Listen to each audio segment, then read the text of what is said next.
Welcome everyone to the regularly scheduled meeting of the Oceanside School Board on June 23rd, 2020. This is a Zoom meeting. We hear there's about 200 folks out there right now, give or take, plus 200 folks out there watching us. We welcome you all with us tonight, and we're glad that you're with us and can share the information that we are presenting tonight on our regular agenda. I will call the roll of the board members. Board members, Vice President Stacy Begin. Present.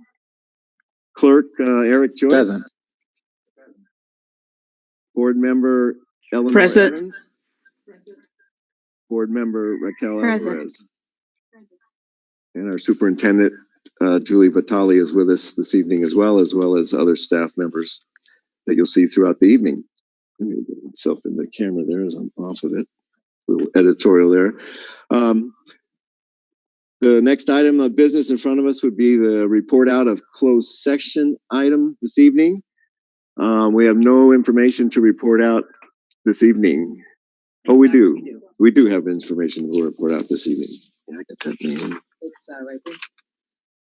I didn't have that. I didn't have that. I know.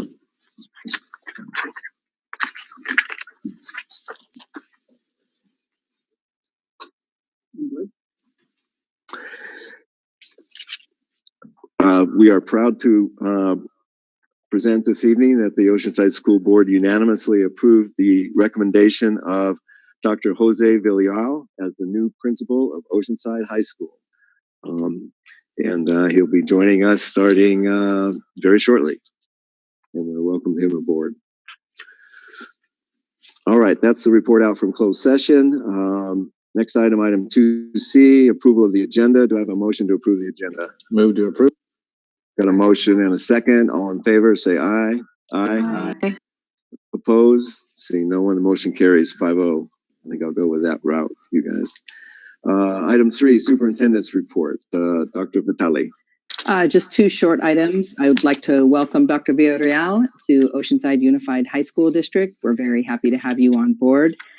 And we look forward under presentations to reporting out to the board the impact of our work groups, the recommendations that they've made, the various parent meetings that we've had, and all of the input and our current thinking on returning to the school.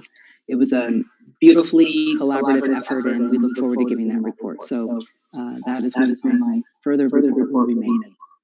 Excellent. All right. The next item would be board reports. These will be short reports from the board members of any activities that they wish to share at this point in time. Start with member Stacy. Begin. Hello.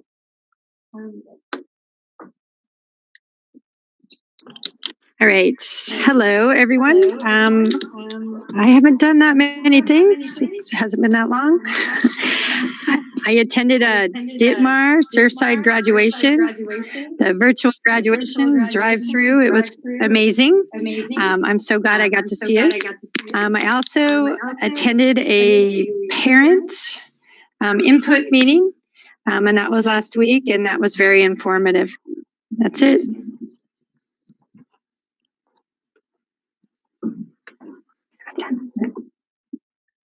Thank you very much. Board member Raquel Alvarez, report, please. Good afternoon, everybody. Thank you for all being here.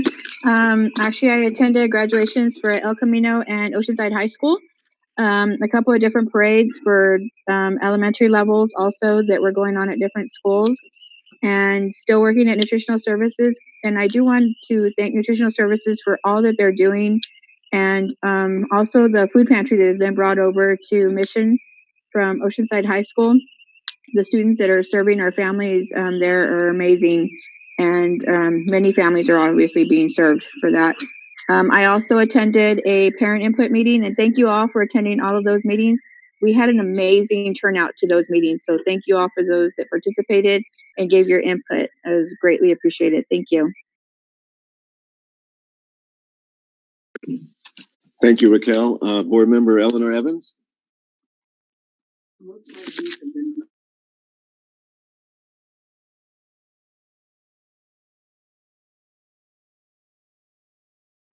Thank you. Good evening, everyone. My meetings have been basically Zoom.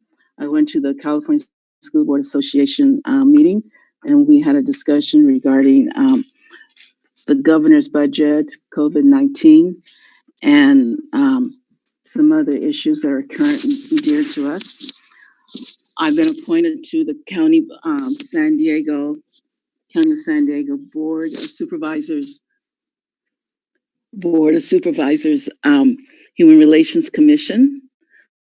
Okay, and I had the opportunity to listen to the National Education Association forthcoming representative assembly in terms of how they will be nationwide dealing with some of the issues that we're facing.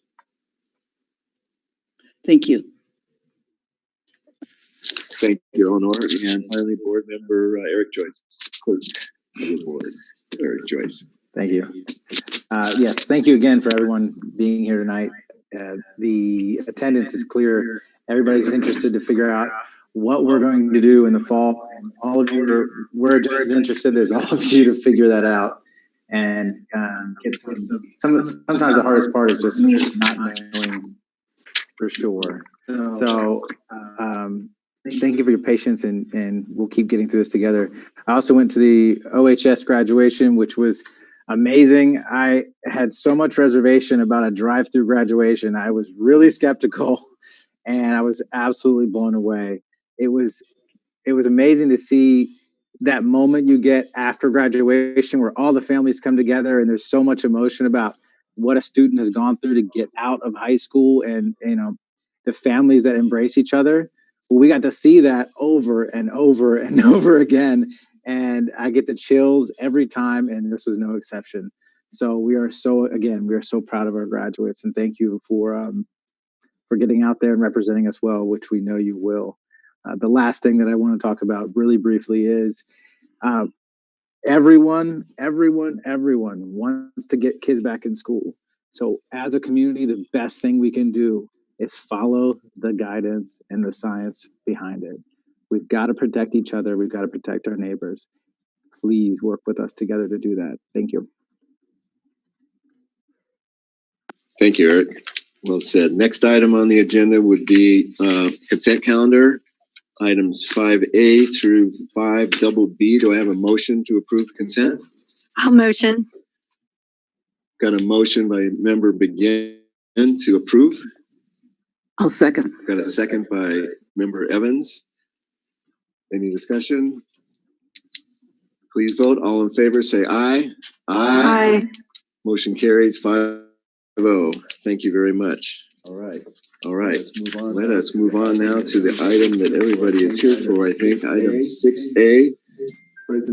Presentation and consideration for the 2020-2021 school year opening in response to the COVID-19, incorporating the California Department of Public Health guidelines for schools.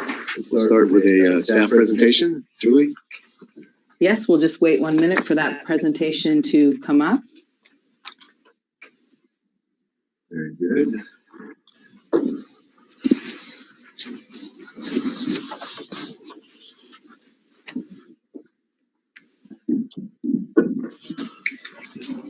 There we go. So we have several people that will be panelists tonight. So there'll be several of us jumping in and out of this presentation. And we're very pleased to present this to the Board of Education. And this is basically a report out of work that we started back on May 20th. And you'll notice that it's a very long presentation. We believe it's a very thorough presentation. We do anticipate questions and your wonderings and thoughtful engagement from you. And we've also had very thoughtful engagement from the community, all of which we're going to share out tonight. So the next slide is a structure, basically the structure for our work. And we'll give you some very detailed descriptions about our work groups. This is just the high overview, but we had 23 work groups and 180 people engaged in those work groups. And we'll be reporting out on the recommendations of those groups. The way we structured our work is the work groups did all of the work. It was made up of classified, certificated, administrative staff, along with leadership, leading each of those work groups. And then any issues or problems that really needed to be solved went to the steering committee. And that was made up of our association leadership, our executive cabinet, and myself. And of course, now we're in the place where we're bringing that information to the Board of Education. Alongside of that is the parent and guardian feedback that we've obtained, both through surveys and a series of meetings. And we'll be giving you all of that information that was gathered, and also the guidance that we've received. And we've received guidance from the Center for Disease Control, the California Department of Public Health, and the California Department of Education. And just today, hot off the press, we received additional guidance from the San Diego County Office of Education. So our work has been very fluid, and we've adapted as we've received more information. The next slide shows you some of those guidance documents, and this presentation is going to be sent out to all stakeholders tomorrow. And in that presentation, all of these documents will be linked, as well as these being available on our website. We've been immersed in reading these documents, and what I realized when I participated in some of the parent meetings is that parents and guardians, they're not immersed in these documents, but this is how we're making decisions. And so we think it's very important for people to understand where we're getting the information that we're getting. The COVID-19 industry guidance document for schools and school-based programs, that came out June 5th. And I will remind the board that we started our work back on May 20th. And I'll show you a timeline in just a minute. The Stronger Together document from the CDE came out June 8th. The latest health order came out on June 19th. We had two last week. And then, of course, we have ongoing information from the CDC. And we'll give you information about that decision tree later on in the presentation, because that really guides our thinking on the reopening of schools. So on the next slide, we show you the timeline of where we began and then where we are now. So we began these work groups on May 20th, and we had 23 work groups of 180 staff from all facets of our district. And on May 22nd, we deployed a parent survey where over 4,600 parents and guardians responded to options that they would prefer. And we'll be sharing details about those results. On June 5th, the CDPH, the California Department of Public Health, released their industry guidance, which informs our work. And on June 8th, the California Department of Education released their guidance. And then between June 17th and June 19th, we held a series of parent and guardian forums to get further inputs and really get a sense of where parents and guardians are most concerned, what they're concerned about, their thoughts about how we follow guidance and solve some of these issues, some of their experiences during the closure in spring. And we're really trying to give you the major themes that were involved in those conversations. So there are kind of two things that we're approaching tonight and that we're trying to accomplish. One is to give you a report out of all of those work groups and all of that information that was gathered, and honor the work that people were engaged very intensely in over a course of a few weeks while they were dealing with the shutdown in their personal lives and while they were still engaged in their work as well. So we appreciate the input of everybody, because this is a result of hours and hours of work. So we're reporting out those recommendations and considerations. And please know that please remember that as we were engaged in this work, we didn't have all of this guidance. So some things, of course, will need to be adjusted. We based everything on the idea of returning safely. And so as we present this information to you, please know that that was one of our highest priorities. So in the next slide, Dr. Mercedes Lovey will be talking about our work groups and reporting out on the information, and I will see you a little bit later. Good evening, board. Thank you so much, Dr. Vitale. In order to meet the needs of our community, we knew it would be essential to call together our staff, teachers, and administrators to examine the guidance provided for the health of our teams and our students, and also to have educators share their expertise and experiences. Therefore, the work groups called together with three purposes. The first was to collaborate to create an organizational framework for schools in light of the changes presented by COVID-19. Second, we wanted to develop a handbook to guide the work of our teachers and staff during this time. And third, we wanted to ensure that we would have a quality educational program delivered to students while at the same time reducing the risks to students and staff in the likelihood that they would contract with COVID-19. Next slide, please. To guide our work, we had some guiding principles which were based on the mission and vision of our district. These included having a full year of instruction for all students, reducing the number of people in one location to provide for physical distancing, and following the health orders of the county health department, state, and the CDC. Next slide. There were 23 work groups that closely studied all aspects of our educational system and program, including work groups for instruction, human resources, business services, and technology. These groups met over several weeks and for multiple hours. People gave freely of their time and their expertise to ensure that we would have the best recommendations possible. Each member provided insight into the particular areas that they were studying and shared their expertise. I will now turn this over to Mrs. Gravelin, Senior Director. Next slide, please. Good evening, everyone. It's my pleasure to have worked with the elementary work group, which consisted of 3 teams. We had a team for preschool, we had a TK, transitional kinder through 2nd grade team, and a 3rd through 5th grade team. Certificated and classified staff members came together to consider potential return options based on our current health and safety guidelines. The following models were recommended by our work group. First, the hybrid model, which would consist of in-class instruction for 2 days a week and online instruction for 3 days a week, or a 100% online learning model. Both models limit the number of individuals on school campus at a given time and allow for safety guidelines to be followed.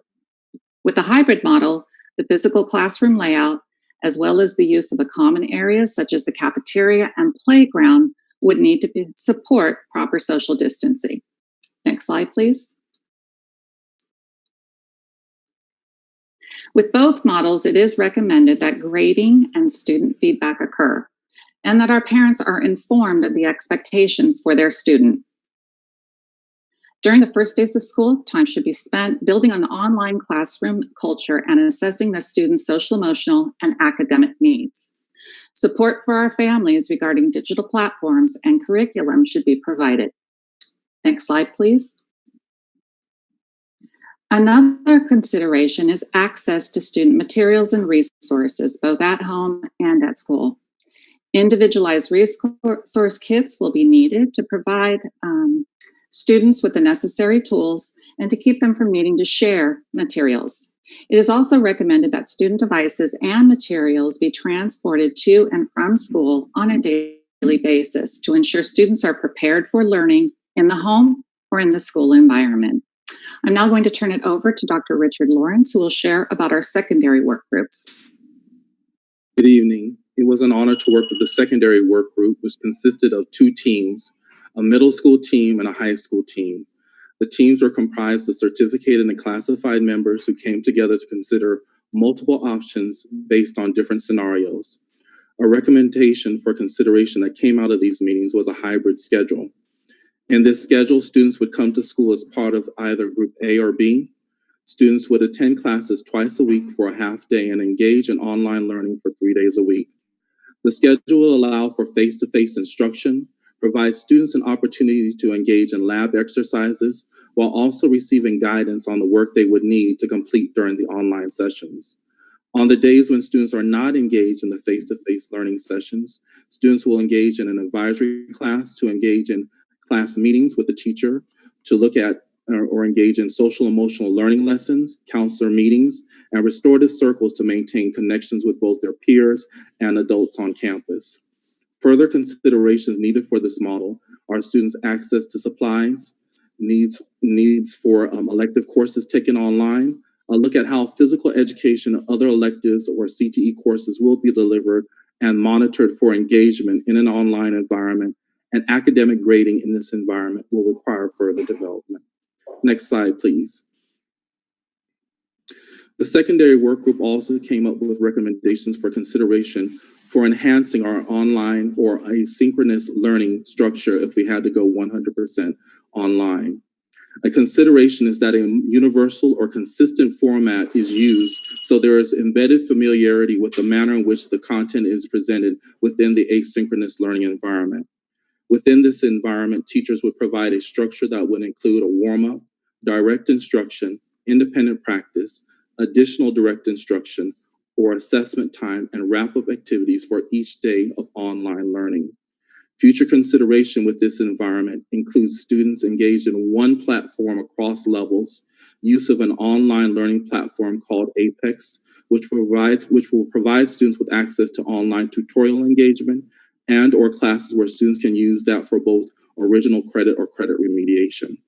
This is a tool that has been used within our district for a number of years. Teachers will need additional time to engage in professional development to set up their online learning classrooms, and grading within this environment will also require future discussion. I now introduce to you Greg Moon, Chief Technology Officer.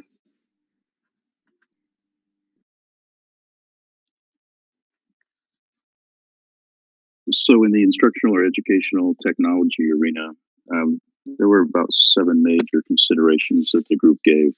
This was the largest group of the 23.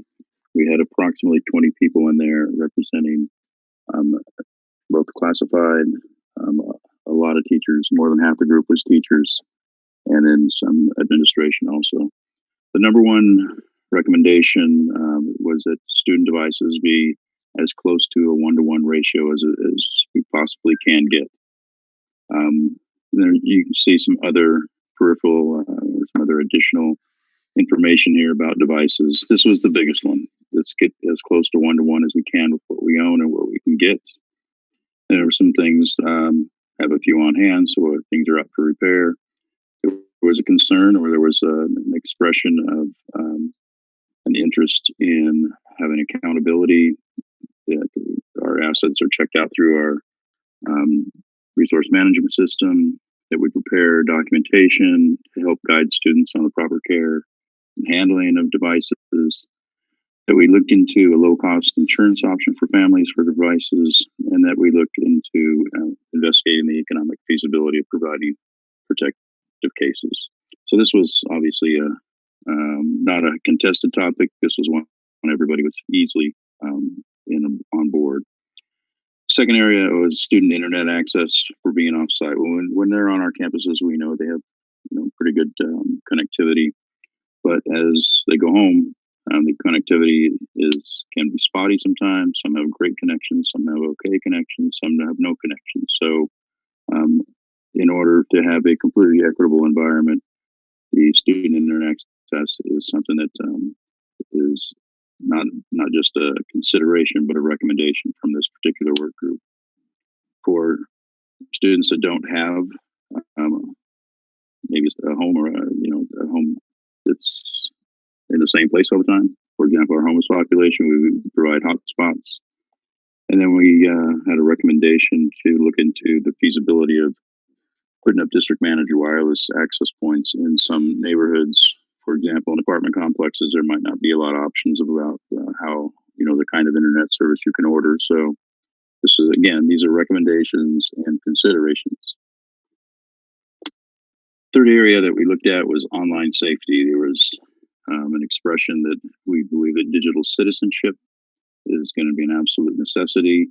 There's a recommendation that within the first 2 to 4 weeks of school, that digital citizenship lessons be delivered to students, because we know they're going to be online more. and that we do some professional learning, some training with teachers, and reacquaint them with things like common sense media, Nearpod. These are the curriculum type of areas for digital citizenship. So we know that this needs to be an area of emphasis. Again, there was an expression of interest in having responsible use agreements, that students read and sign these agreements so that we all have an understanding of what the use of the devices and the software, the infrastructure, what that looks like in a responsible environment. And then there was an interest in being able to monitor students online for safety. So the group wants staff to look into software that would give teachers the ability to monitor what's going on Chromebooks during school hours. We'll utilize what we already own as far as our web filter goes and Content Keeper to help monitor what's going on within the Google domain and across our network. We'll look at a product called Bark that drills down into the Google activity within a domain. And then there was the word consistent was used quite a bit.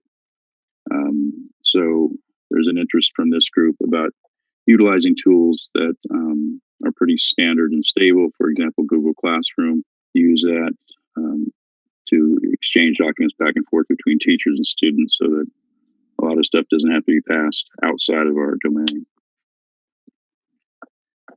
There was a great deal of interest in professional learning. I think everyone to a person agrees that if we're going to ask teachers to teach in a way that they haven't, may not have done a lot before, that we need to help get them up to speed on that. So there was a great deal of interest in professional learning, and not just providing sit and get type professional learning or just watch this video kind of thing, but do it in some different modalities to allow teachers to basically meet every teacher where they're at and take them to the next spot. There was, based on some surveys that we did, there was an interest in focusing on the 4 C's for students: critical thinking, communication, collaboration, and creativity. And that start asking students to do more in these areas. So we have technology-rich environments for the most part, so we want to make sure that we're leveraging those to get some good activity out of students other than just kind of low-level stuff. Teachers, or our group, also said that it can't be all tech all the time. That's just not healthy, just like no tech ever is probably not healthy either. And that we need to look at distance learning versus distant teaching. We need to get an education out there, school people on what blended learning is, and basically create resources for teachers to give them some understanding of these different pedagogical approaches for 21st century stuff. Delivery platforms and technologies was another area. The word consistent kept coming up a lot. There was no appetite for let's use a whole bunch of different tools. There was more of a let's find some tools that work for us, use those very well, train people on those. For example, on a learning management system, we'll probably land on a product called Seesaw for our K2 this year. Then we'll utilize Google Classroom across 312. It was a little bit surprising to me about how many responses we got from teachers when we went to distance learning about, I didn't know Google Classroom did this type of stuff. So I think there's been a little bit of awakening and epiphany there. So I think we'll definitely work with teachers to support them on Google Classroom for the next year. Communication was an interest from the group. They felt that we need to communicate with students, families, and staff. And you can see the different recommendations they had across. There's some multiple themes. You'll see these themes throughout some of the other slides for technology. Curriculum, there was an interest in teachers creating things and sharing things across the district, because everybody's experience is going to be kind of more similar now than different. And then there was a great deal of concern or interest in having full-on technical support across the entire organization through multiple channels, multiple languages, help staff, students, and families with their home connections where possible. And then the support personnel actually asked for software so they could remote into devices and help people by taking over their device. It's a lot easier than doing things over the phone. There was a topic brought up about staff internet access, that if teachers are going to be conducting classes from home, that if their internet access is not adequate, that could be a concern. And then lastly, there was a great deal of talk about physical safety, but we knew that other groups, maintenance and operations, for example, would be addressing those. So the one thing we took out from physical safety was, if devices are going to be shared, that there's an interest in our organization developing a protocol and publishing a document that would say exactly how to sanitize those devices so that people remain safe there.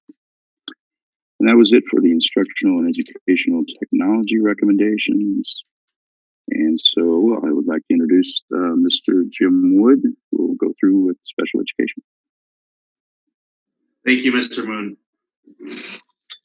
Good evening. I had the honor of working with our elementary and secondary special education groups that generated the ideas that I will share.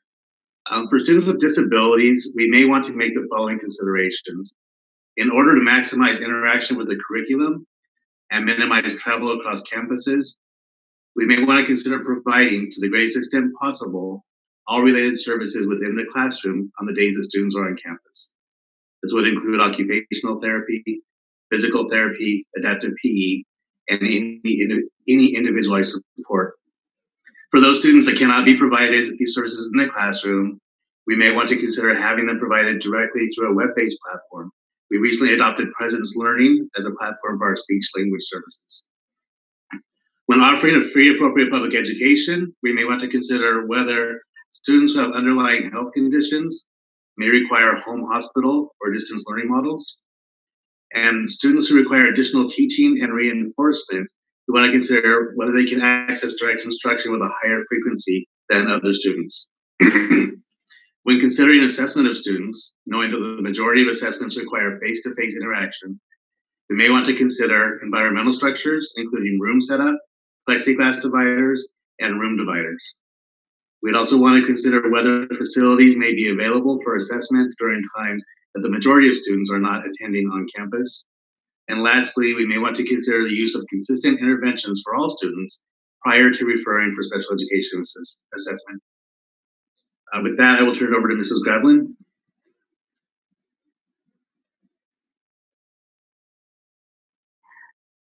Our English language development recommendations follow both the state and federal guidelines, which include scheduled time during the day for both designated and integrated ELD across subject areas and in both a synchronous and asynchronous learning environment.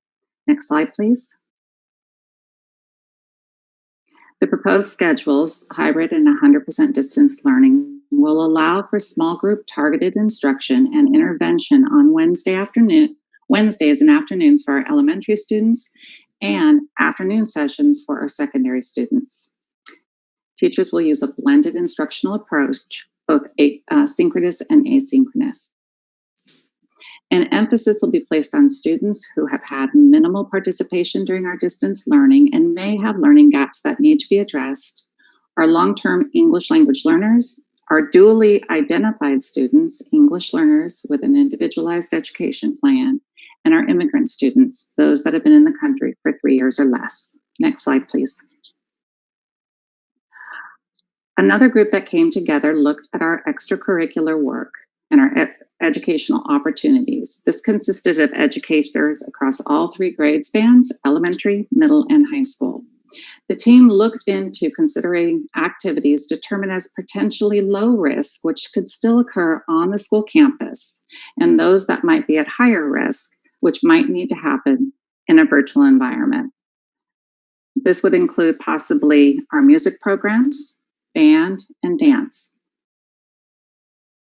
High-risk activities could be engaged in virtually with student performances, and demonstration of student learning could be shared through video clip and other means. I'll turn it over to Dr. Lawrence. It was my pleasure to also work with the physical education work group, which was made up of elementary, middle, and high school PE teachers, along with administrators and school nurse.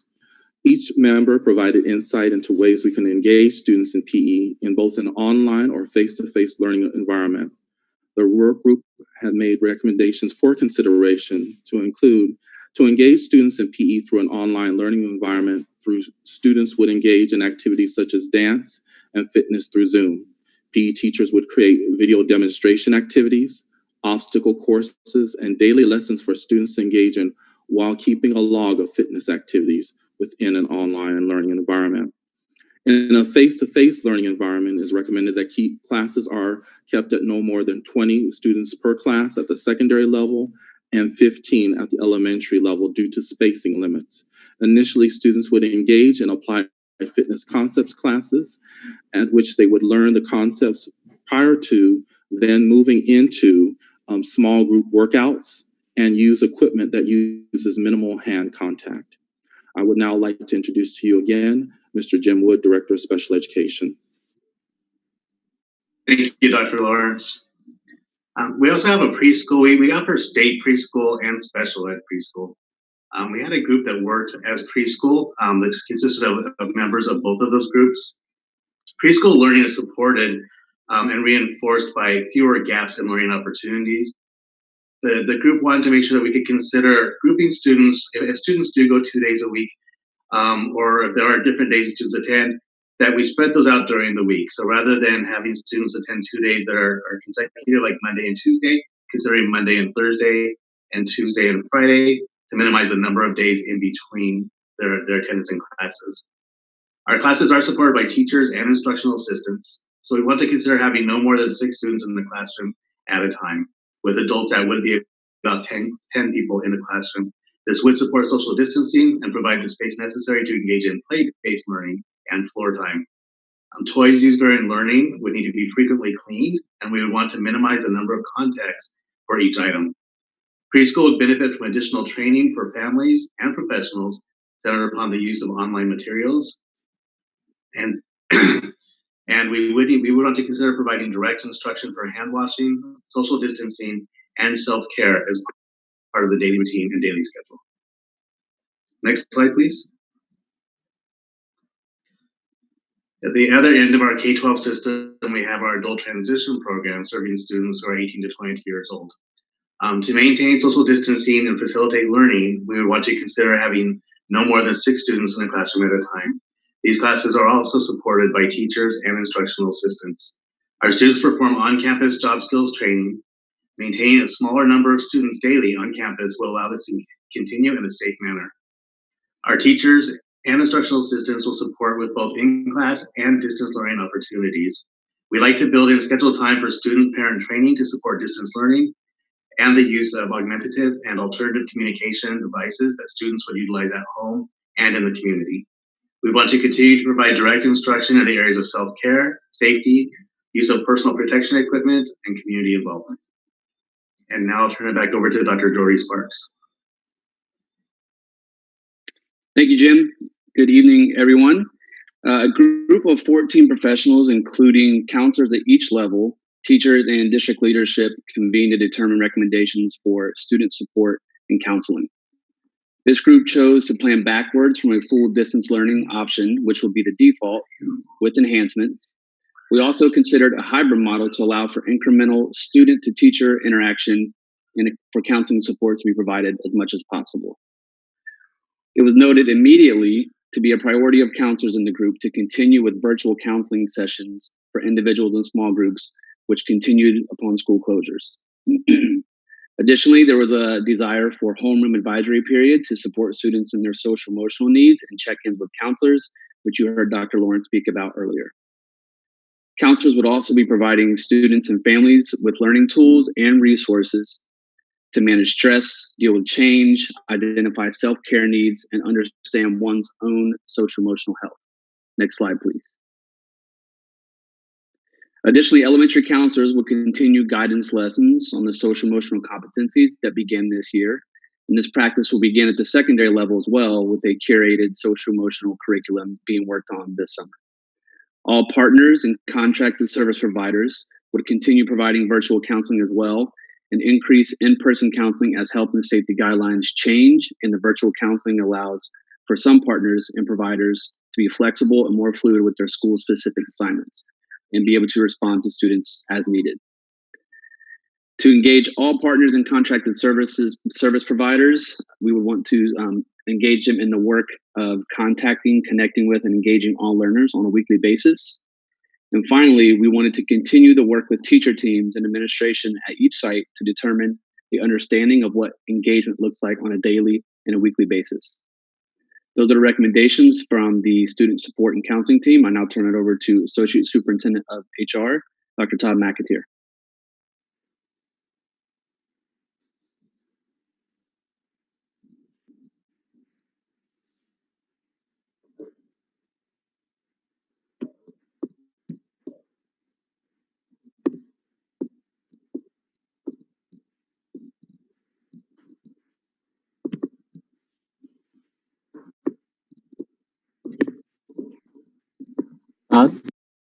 Dr. McAteer, are you ready for your slide? I'm here. Okay, go ahead. All right, great. Thank you. Thank you, Dr. Sparts. So with Human Resources, our group worked with our union representation. Both unions have paramount interest in making sure that staff safety is a priority. In addition, we need to follow the Federal Center for Disease Control and Prevention and the Cal OSHA Occupational Safety and Health requirements to ensure that our staff is safe as we plan for reopening. So with that, required staff training is the first component to make sure that our employees have the proper education. We can deliver that through our Keenan module, which has a COVID-19 virus facts, as well as a cleaning and disinfecting your workplace. These will be preventative measures and information for all our employees to receive. Furthermore, for our staff, we need to make sure that we provide the personal protective equipment, which would include masks, face shields, gloves, etc., for all our employees as needed. For our staff, there needs to be special consideration for at-risk employees. For classified, that may be to continue or work remotely from work. For our educators, we can assign distance learning instruction for those that need it, and then provide additional safety modifications as needed on site. As we plan to return, we need to follow up with the guidelines for tracking and reporting confirmed cases. And then we also have the U.S. Department's expansion for FMLA leave. This is emergency leave. It's not deducted from employee balances, as it provides opportunities for employees to access time away from work for emergency sick leave up to 10 days for confirmed positive testing or being exposed. In addition, there are 10 weeks of 2/3 pay for employees to help with childcare. So these are some of the considerations from the Human Resources Department. Going into more details with our safety as we plan reopening would be Dr. Soto.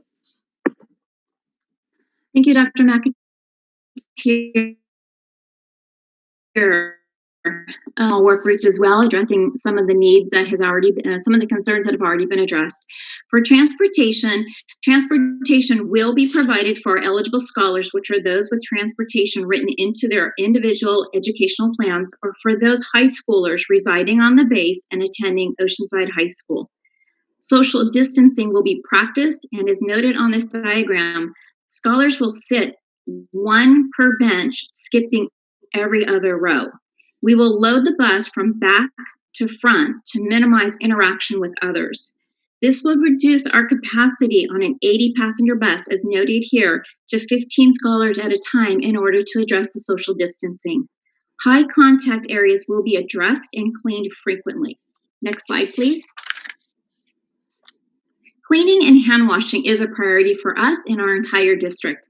Spray bottles with approved cleaning solution, along with paper towels and gloves, will be provided for each classroom. Traditional cleaning will occur as is our usual practice, but staff will be increasing the disinfecting of high-touch areas. Hand sanitizer will also be provided in gallon-sized containers for all classrooms and front offices for school sites and district offices. Next slide, please.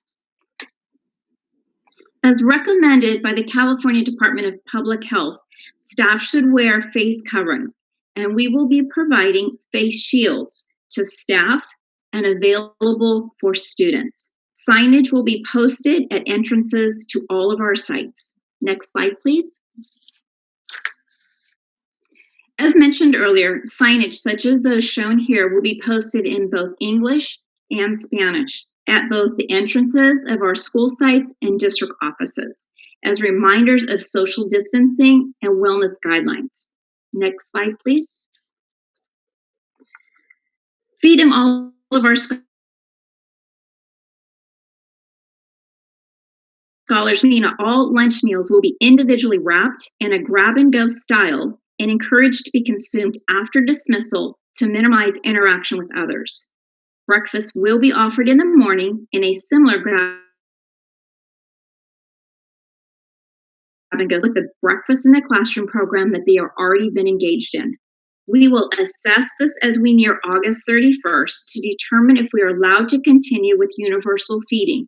And remember, universal feeding is where we're allowed to feed all scholars and do not confirm their status for either paid or reduced lunching. We will be reverting back to the requirements under the National School Lunch Program beginning September 1st.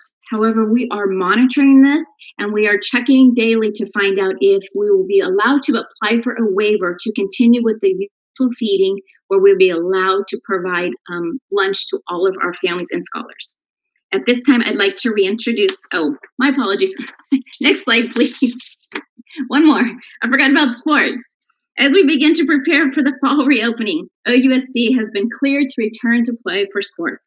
CIF has issued a very strict and comprehensive guidelines and addressing each sport with cleaning standards clearly defined. Our site administrators and athletic directors have been provided the guidelines, and we're excited to welcome back our athletes to campus for training this week. With that, I would like to reintroduce Dr. Levy to continue. Thank you. Thank you, Dr. Soto. As we've continued with all of this work with our different work groups, we realized that as we looked at the health and educational guidelines, we knew that our parents and guardians had ideas and concerns that they wanted to share with the district. So we decided that we wanted to have a parent and guardian input meeting. And with that in mind, we had specific purposes. Those purposes were to collaborate with families, to identify the thoughts and concerns that they had, and also to provide information about the possible modifications to the school operational program that could be put into place based on the COVID-19 health guidance. Next slide, please. The response to our inquiries has been amazing. In May 2020, a survey went out to all families and staff about their preferences to how learning would occur in the fall. We had over 4,600 families reply. About 53% of families wanted an on-site program. 36% of our families had a preference for a hybrid program, and 15% wanted a 100% distance learning program. Among staff, a majority of staff wanted a hybrid system to reduce the risk to students. Next slide, please. The work groups identified 3 potential schedules for the fall, as you'd heard outlined by Dr. Lawrence and Mrs. Gravlin. While OUSD would prefer to have all students return 100% to school in the fall, local health orders would need to be addressed and modifications to school operations would be needed to reduce the risk to students and staff.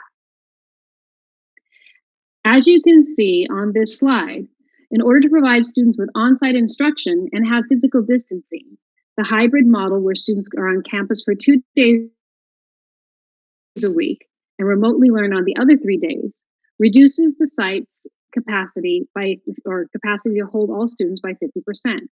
This creates class sizes of 15 to 18 students in each room at one time. This is the lowest risk option we have in distance learning, which students can learn both at home and provided with instruction remotely and in person. Next slide, please.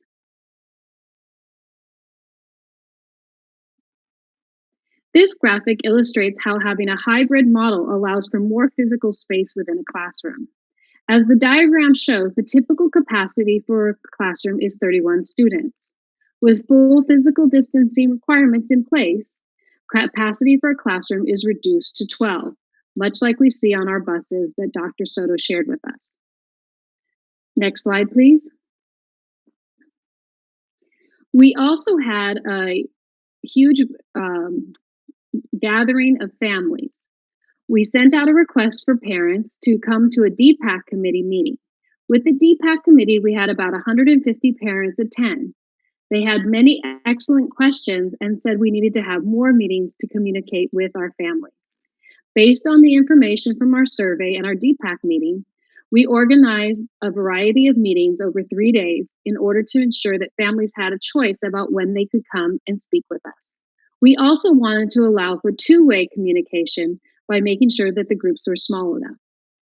28 facilitators provided 36 small group meetings held over 3 days. There were over 600 attendees and 180 written responses and questions about what our plans were for the fall. People took time out of their busy lives and we're very grateful for that opportunity. Next slide, please. In the meetings, there were certain things that came forward. Those included the challenges that families and students were experiencing. These challenges included accessing Wi-Fi and devices, the time spent supporting students in learning with both content knowledge and problem solving, and the variation of their experiences with teachers in assigning work, holding online meetings, and the communication processes. This presented significant challenges for many of our families. Next slide, please. Parents were very appreciative of the work that we did in such a quick amount of time when we were met with the shutdown in March. What they also shared is that they wanted to make sure that their children were safe and able to have school in the future as normal as possible. What they shared is that they wanted choices about the education for their children. They also expressed worry about mental health concerns, the socialization opportunities that their children had, and child supervision. Many families wanted to know what the arts and sports would look like in the fall. Listening to parents of children with special needs, they expressed concerns about getting the services they needed for their children. As Mr. Wood expressed, we are continuing to refine how we provide those services. Parents of children with health challenges also expressed concerns with large group classes. The need for childcare was paramount to many families, especially those who had young children, and also, again, the need for more consistency. While we found that parents were very appreciative of all the efforts. There was a lot of variation among teachers about when work was assigned, the communication process, and the virtual meeting sessions with students. Overall,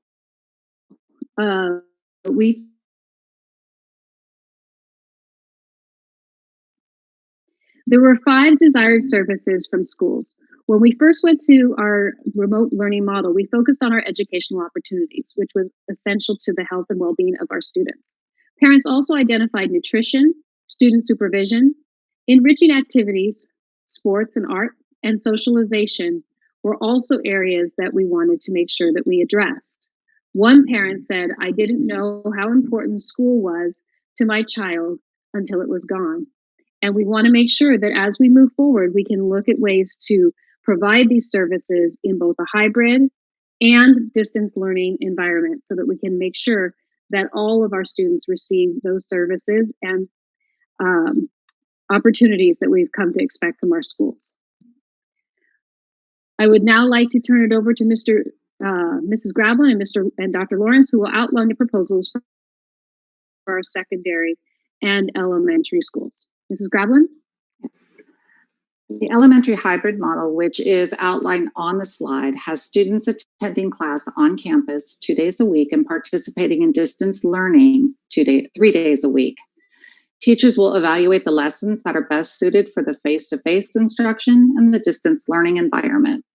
Students will engage in 1,200 minutes weekly of core academic instruction using our district-adopted curriculum. Dismissal for the day will be prior to lunch. Music, PE, and library will be instructed online at various times during the week.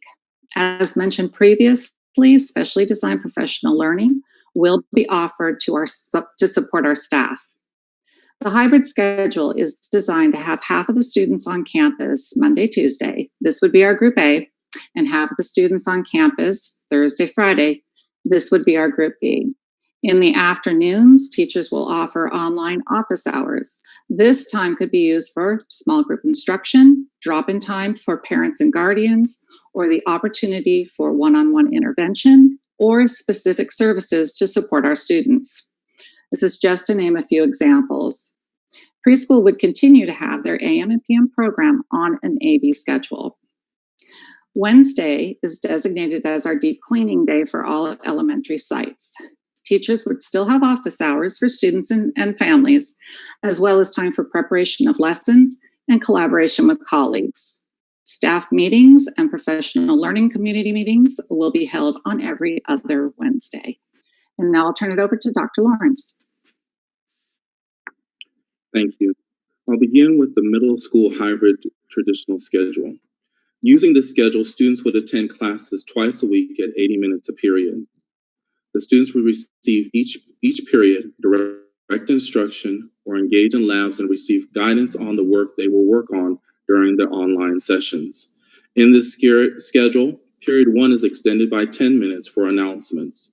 Students will be separated into 2 groups, A and B, to lower the class size. Students would attend school 3 periods a day, allowing for less transition during the passing period. Also at the middle school level, students have a double period of either English language arts or another core content area, depending on the school site's focus.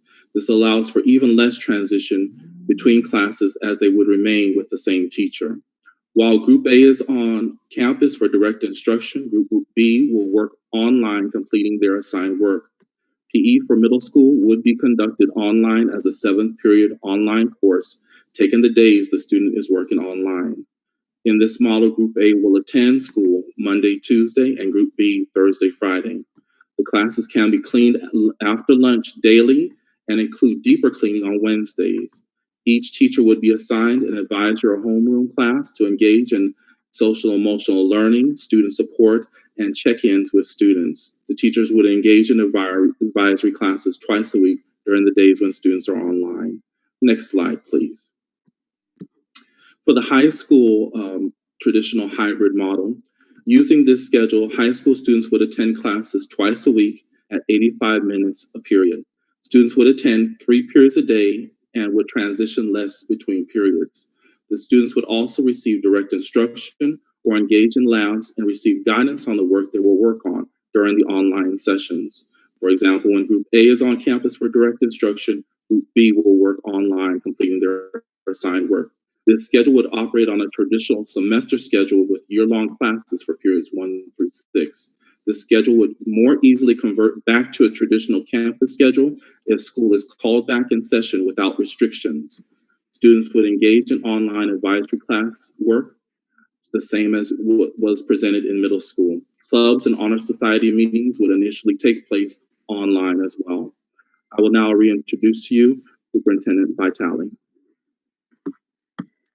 Thank you, everyone, for your presentations, and thank everyone who was involved in the meetings with staff in our work groups, the hundreds of people that were involved with that, and the thousands of parents and guardians that participated in our surveys and our meetings.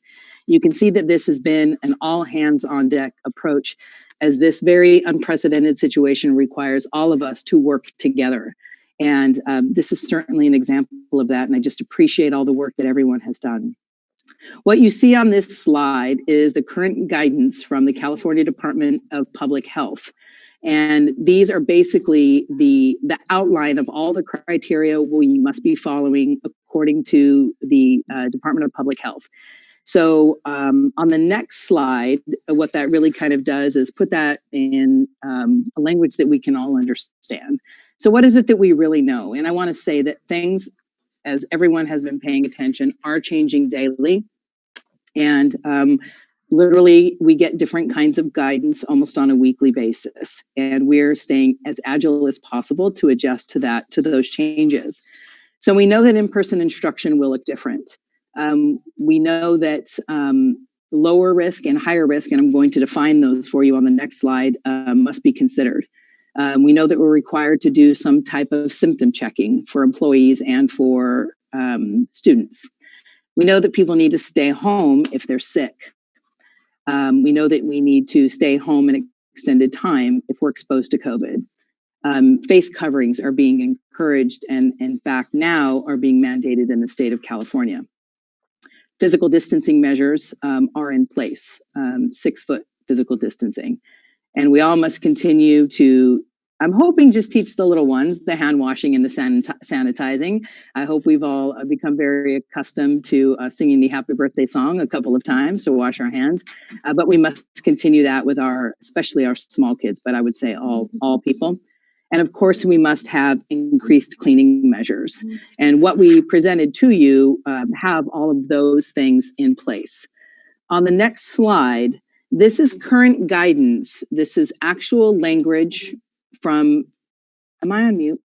No, I'm good. Okay. From the Center for Disease Control, because I was saying a lot of really great things. Okay. This is directly from the Center for Disease Control, and it defines what lower risk is, more risk, and highest risk. So you can see that low risk is students and teachers engage in virtual only classes, activities, and events. That's what we basically did in the fall. That was the lowest risk that we could engage in. If you want to have more risk, you can have small in-person classes. And this is basically our hybrid model that we presented to the board tonight, with students in cohorts being on campus a couple of days a week together. Then we do deep cleaning and another cohort arrives. So that we assume more risk. And then of course, the highest risk is full-size in-person classes, activities and events where students are not spaced, they share the classroom, materials and supplies, and they mix between classrooms and activities. And that was not a model that we presented to the board tonight. And on the next slide, this is the California Resilience Roadmap. This was as of June 18th. This is the most recent version, and we are still in stage 2, which is lower risk for workplaces. It gets very confusing as things are opening up, but right now we are still in stage 2, which still recommends social distancing, face masks, and of course, extensive sanitary compliance with not only our own personal selves, but the spaces that we're in. The next slide shows the Center for Disease Control decision tree. And this basically helps our decision-making on when and how we can open up. And should we consider opening up? So it really walks us through the decision-making. And if we answer yes to these questions, then we can open up. So I think it's worth it to take a few minutes to just look at this. So in the first column, you have, will we be able to follow state and local orders? Are we ready to protect children and employees at high risk for severe illness? Are we able to screen students and employees upon arrival? If we are able to do those things, we can move to the next column. If we are not able to do those things, we are not to open. Let's assume we're able to do those things and we move to the next column. Our recommended health and safety actions in place to promote healthy hygiene,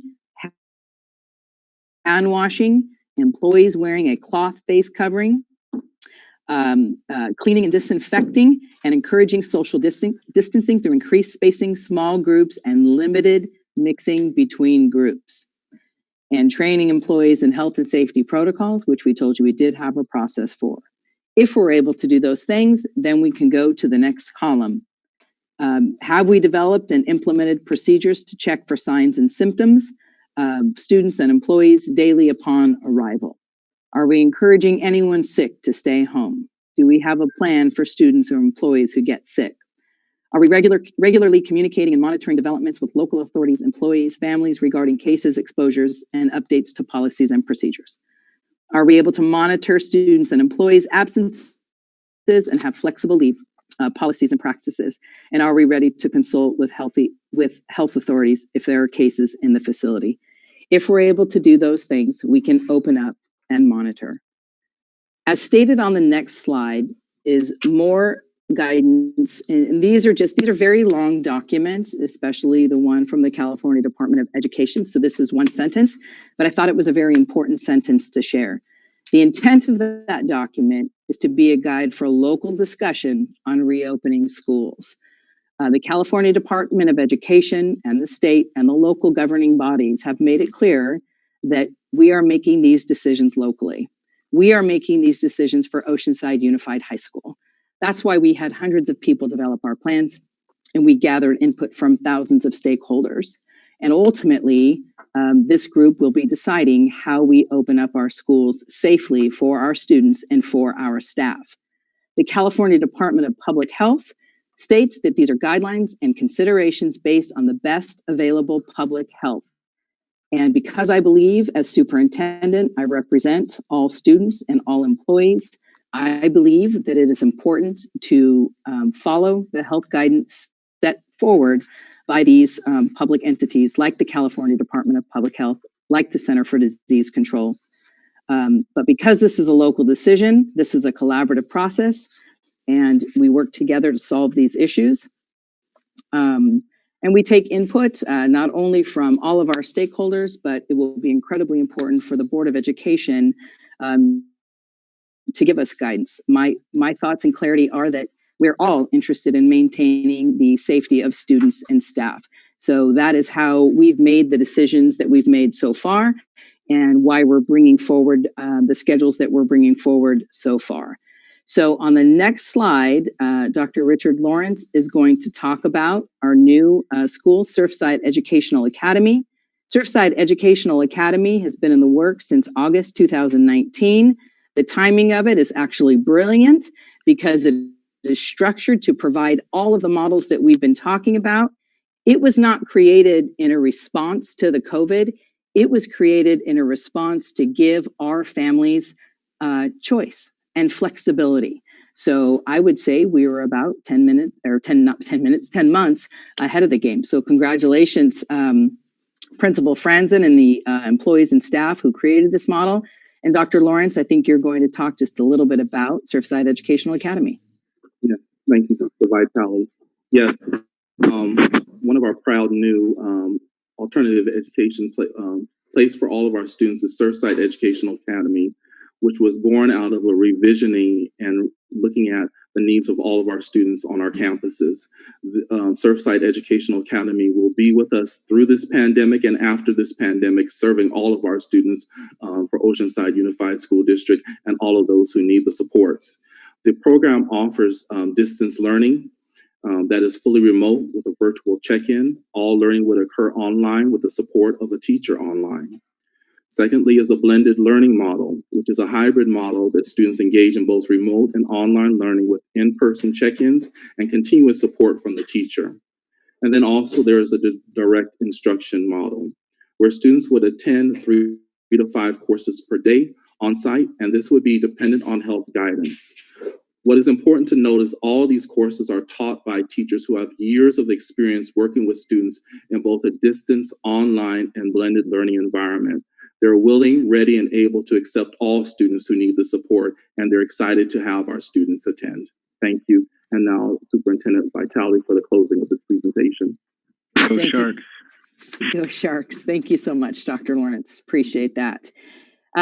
So where this all ends up is at our July 21st board meeting, what we intend on bringing you are schedules for your consideration. Tonight, we're not asking you to make any decisions. We're interested in hearing your thoughts, Board of Education thoughts, additional thoughts from the community, and take any direction that you might want to give us. We have heard, just like many other people have, about what other districts are considering. And I called several superintendents today and talked to them about what they were considering. And not many of them have said this is actually what we're doing, but they're planning for various scenarios. But what I would remind everyone is that this is a local decision.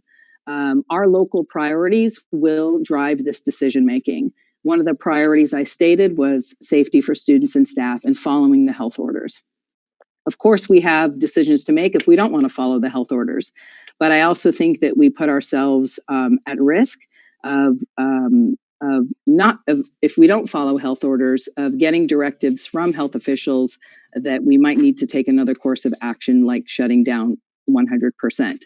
So that's why we believe at this time the hybrid models do serve our students' needs and our staff's needs of safety.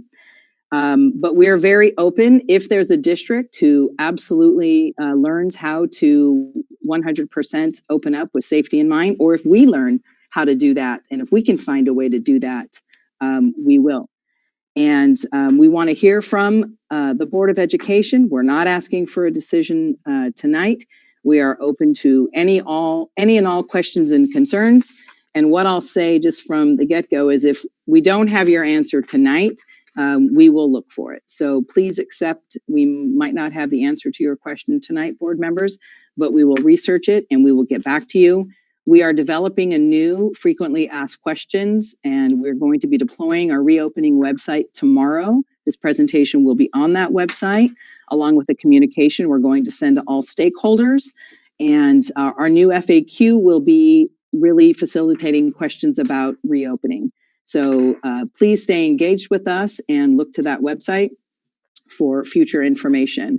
But again, our next board meeting where we will be bringing considerations and recommendations back to the board is July 21st. The reason we're waiting that long is because things might change.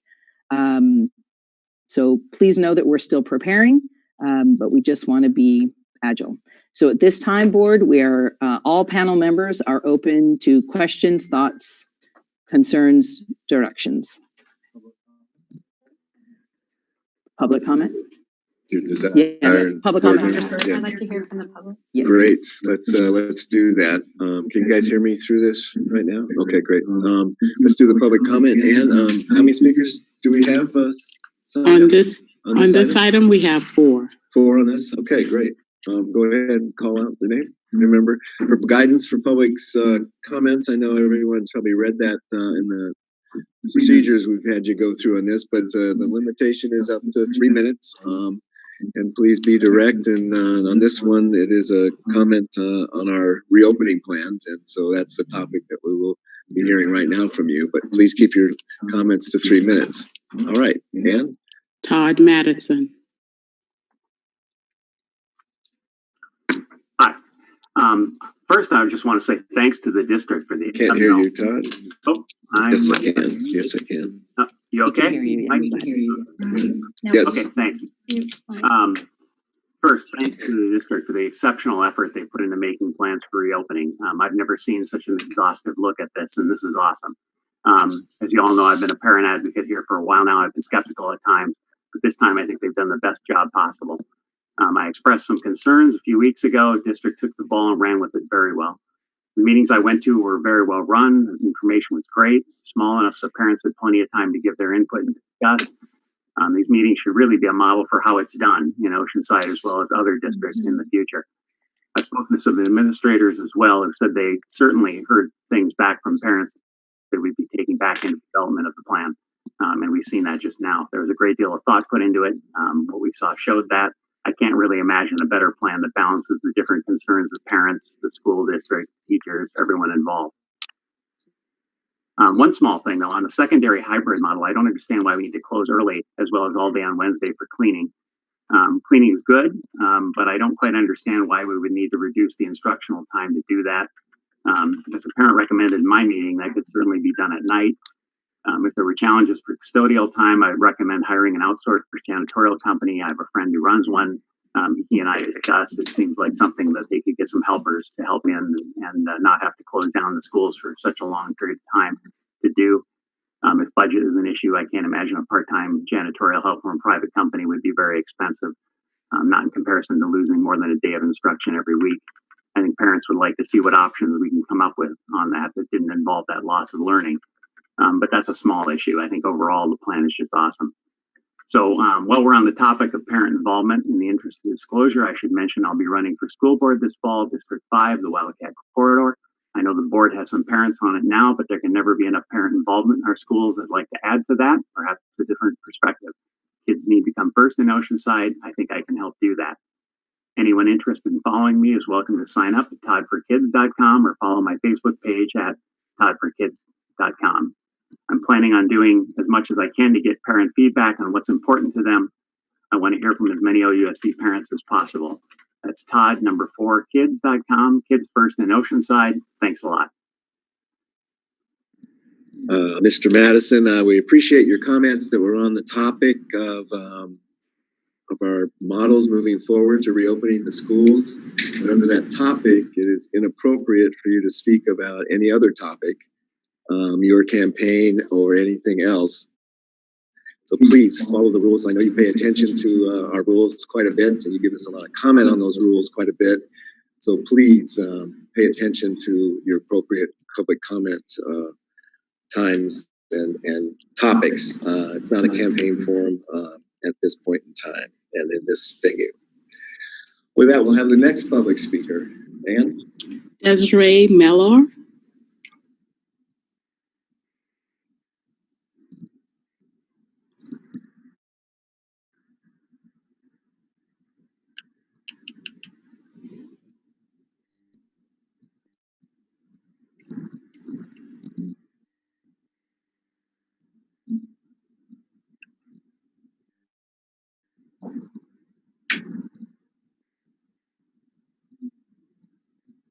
Desiree, you're muted.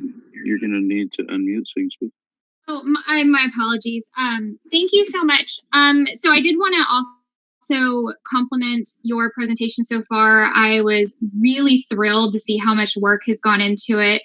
I have friends in other states and other cities, and what you are doing for our community is so far above and beyond what I'm seeing in other places. So I do want to thank you for that.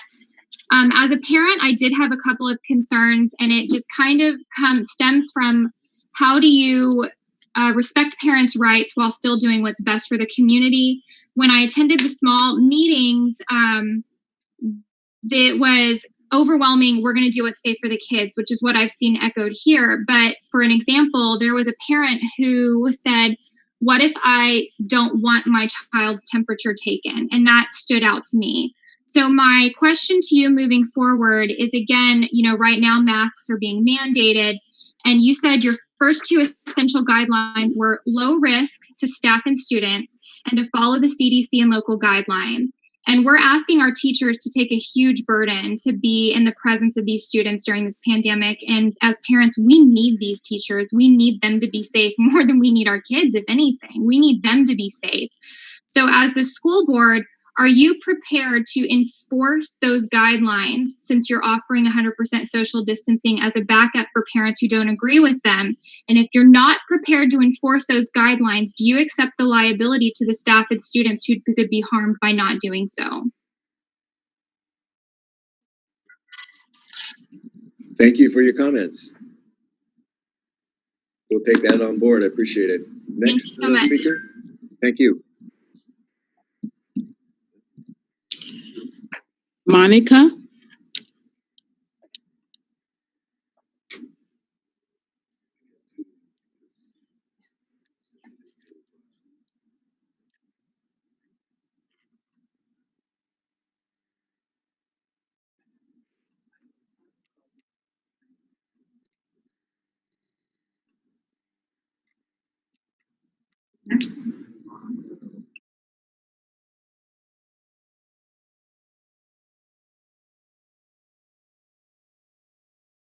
While we're looking for our next public speaker, I just want to remind everyone that in public comments, it's a public comment. And so when you're asking questions, we're writing those questions down and we will provide those in our FAQ, and we'll work to get those responses up as soon as possible.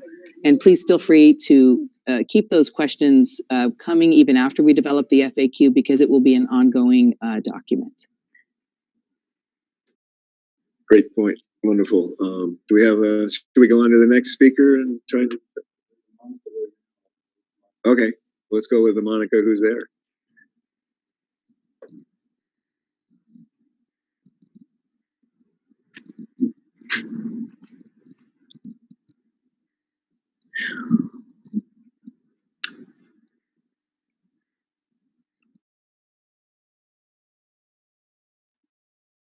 We have a public comment card from someone that just listed their first name as Monica. If you are that person that put in that public comment card, will you hit the raise hand? Thank you.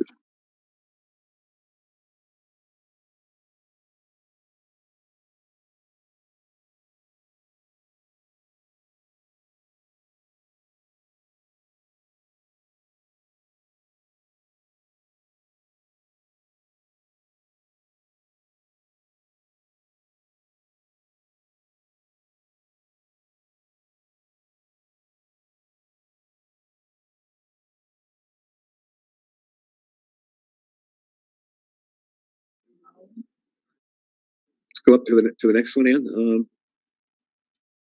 And we'll try and connect with Monica, or you give us a call tomorrow sometime or another, and we'll take your comments in as best we can tomorrow. If we can't get you tonight, if we dropped you or something, appreciate that. Staff will take your comments.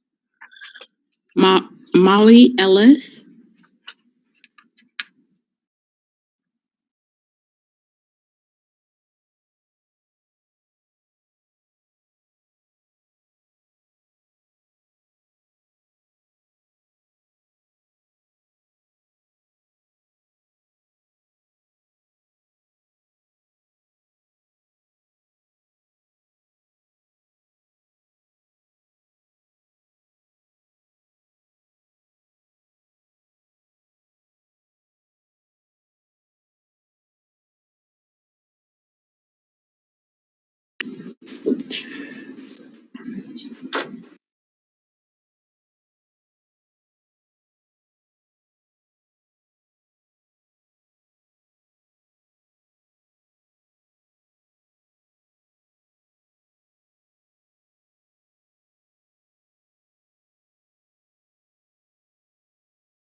Thank you. Yeah. Okay, that was the folks who gave public comments in part of our system and the way we have to approach it ahead of time to get names submitted to us so we can contact you. We appreciate everyone's input, and we're going to discuss it now amongst the board members. And as the superintendent said as well, please know that we're going to be sending out some documents tomorrow that you mentioned, and you could continue with your questions and follow up. And we're going to be active over the next month here in our interchange with you guys to come to a solution as how we're going to get a decision as to how school will look in coming August. So with that, I would open it up to board discussion. Thank you. I'd like to compliment everyone who took the time to listen tonight. And I also would like to thank parents who have called us, emailed us. We hear you. We are very, very, very much, as you heard tonight, attempting to move in the direction that's best for all of our students. I do have a concern on basically page 7 of the document instructional education technology, when we talk about Google Classroom.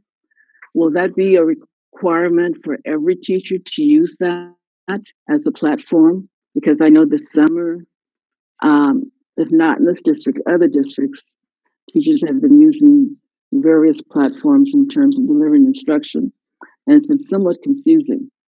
So will that be absolute mandatory so that we do have consistency in learning for our students?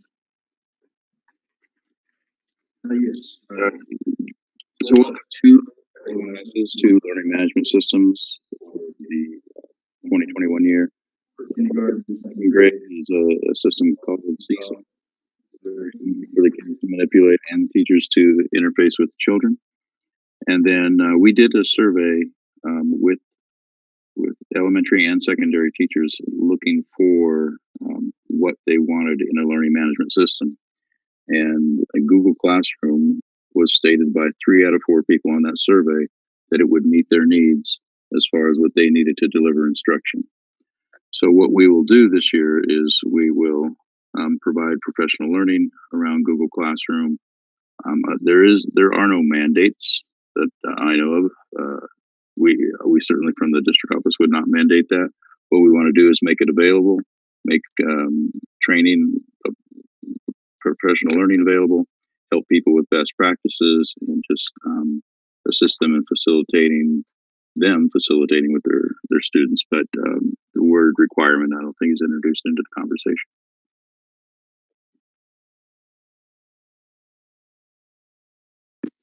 Other board members have some comments or I have some a suggestions question. for staff or direction and what they'd like to see in addition to the good work they've done? Raquel. I have a question. I know we were talking about C and the different options that they offer. Do they have any type of setup, or are they prepared to take any SPED students as far as if parents want that type of program or any of those programs? Do they offer anything for them there at C? Is there anything set up, or is there something that we're looking at in the future for that also? At Surfside. Dr. Lawrence, do you want to take that question? Or Jim Wood? And do you want to repeat the question, Trustee Alvarez? You're basically asking is, do we offer services for students with IEPs at Surfside Educational Academy? Right. And I would say the answer to that question is yes. And I would give Jim Wood or Richard Lawrence the opportunity to elaborate on that answer. Right. And to what extent of the IEPs are we looking? Like, is it just moderate, or is it, just so what do we offer? Or what are we looking to offer? At what point are we doing it? Yep. Dr. Lawrence, would you like to elaborate? Go ahead. What we do is look at it that between a transition. Richard, I think you're talking. Oh, sorry.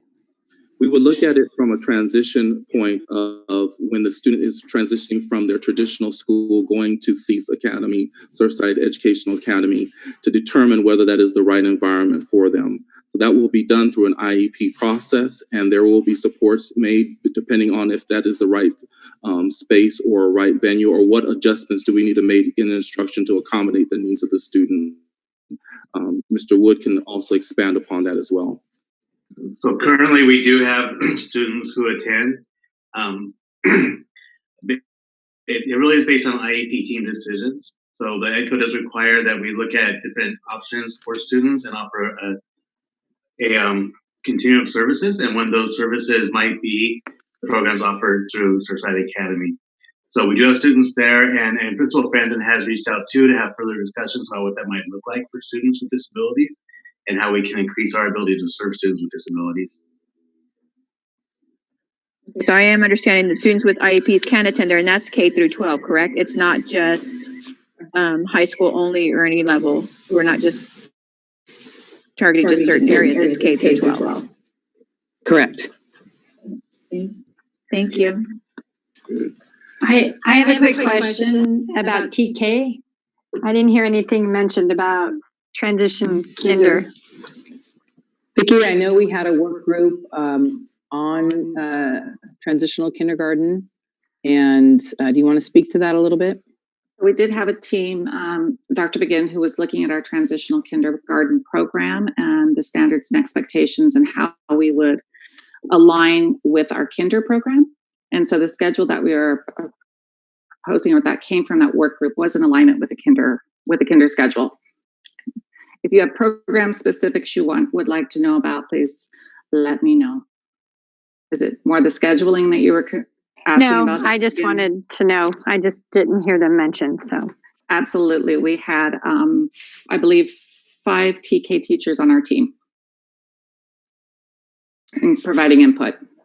All right, thank you. And then I have another question, or it could be part of the broader issue. I know we don't have answers for everything just as yet with the shifting. This is a pretty comprehensive plan. to have a safe learning environment for our students. This is going to take time for teachers to put this together and staff to put it together and for parents to digest. Are we having teachers work over the summer, or how's this going to impact the workload of our, not just teachers, but our staff? So we started the work groups in May to try and get our best thinking so that people could go away and have a vacation and have a summer. So our teachers are getting to have a summer and a vacation, and many of our administrators will still continue to be engaged in this work. Right now, this is our best thinking. We're going to continue the work, and as things change and as needed, we'll bring people back. Right now, what we're really asking teachers to do is we're offering different kinds of professional development for them to participate in, if they choose to do that. But we really want to try and give people some time off. So that's why we engaged in this work so intensely before school was out. And we have a good, solid thinking plan right now. And as we need to make adjustments, we will. And as we need to ask people if they will be engaged in further conversations, we will. We'll see what changes between now and July 21st. And as administrators, we're still I'm in constant communication with other superintendents around the county and actually around the state and actually around the country, listening and learning to them. If we hear about any really great ideas or any real possible options, we will re-engage with our associations to see what kinds of changes we might need to make. So that was a long answer, but I hope it met the spirit of your question. Okay, and then my last question, I'm sorry, I'm hogging time here, guys. Well, it's on the tip of my tongue, is the after school care. So as a parent, just hearing the schedule kind of gave me some anxiety about how am I going to work out my work schedule, have supervision for my child. What are we doing with our after school partners? And are they going to be practicing the same rigorous safety? Yes, Dr. Lovey will speak to that. And I want to share with you that it gives us anxiety too. That's the thing that we worry about the most. The thing that we heard from our parents and guardians, especially, was that they wanted their K-5 students in school and they were very concerned about learning loss. And, we worry too about the early out. There were a couple of reasons for that, as I understood from the work groups. Part of it was the nutrition services process and the grab and go lunch. Part of it was giving teachers the time because we didn't just want to react anymore to distance learning. We want to be very good at it and very good at hybrid learning. So they would need additional time to plan, additional time to collaborate with one another. But we are concerned about that. And so Dr. Levy and her team have been working on that. And she will share with us their current thinking with that. Thank you, Dr. Vitale.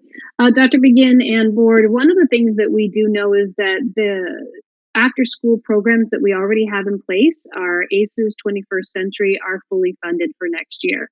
Currently, those grant funded programs are staffed and have capacity for about 80 students on each elementary school site. With social distancing and current staffing, with the other ideas, would be around 40 students.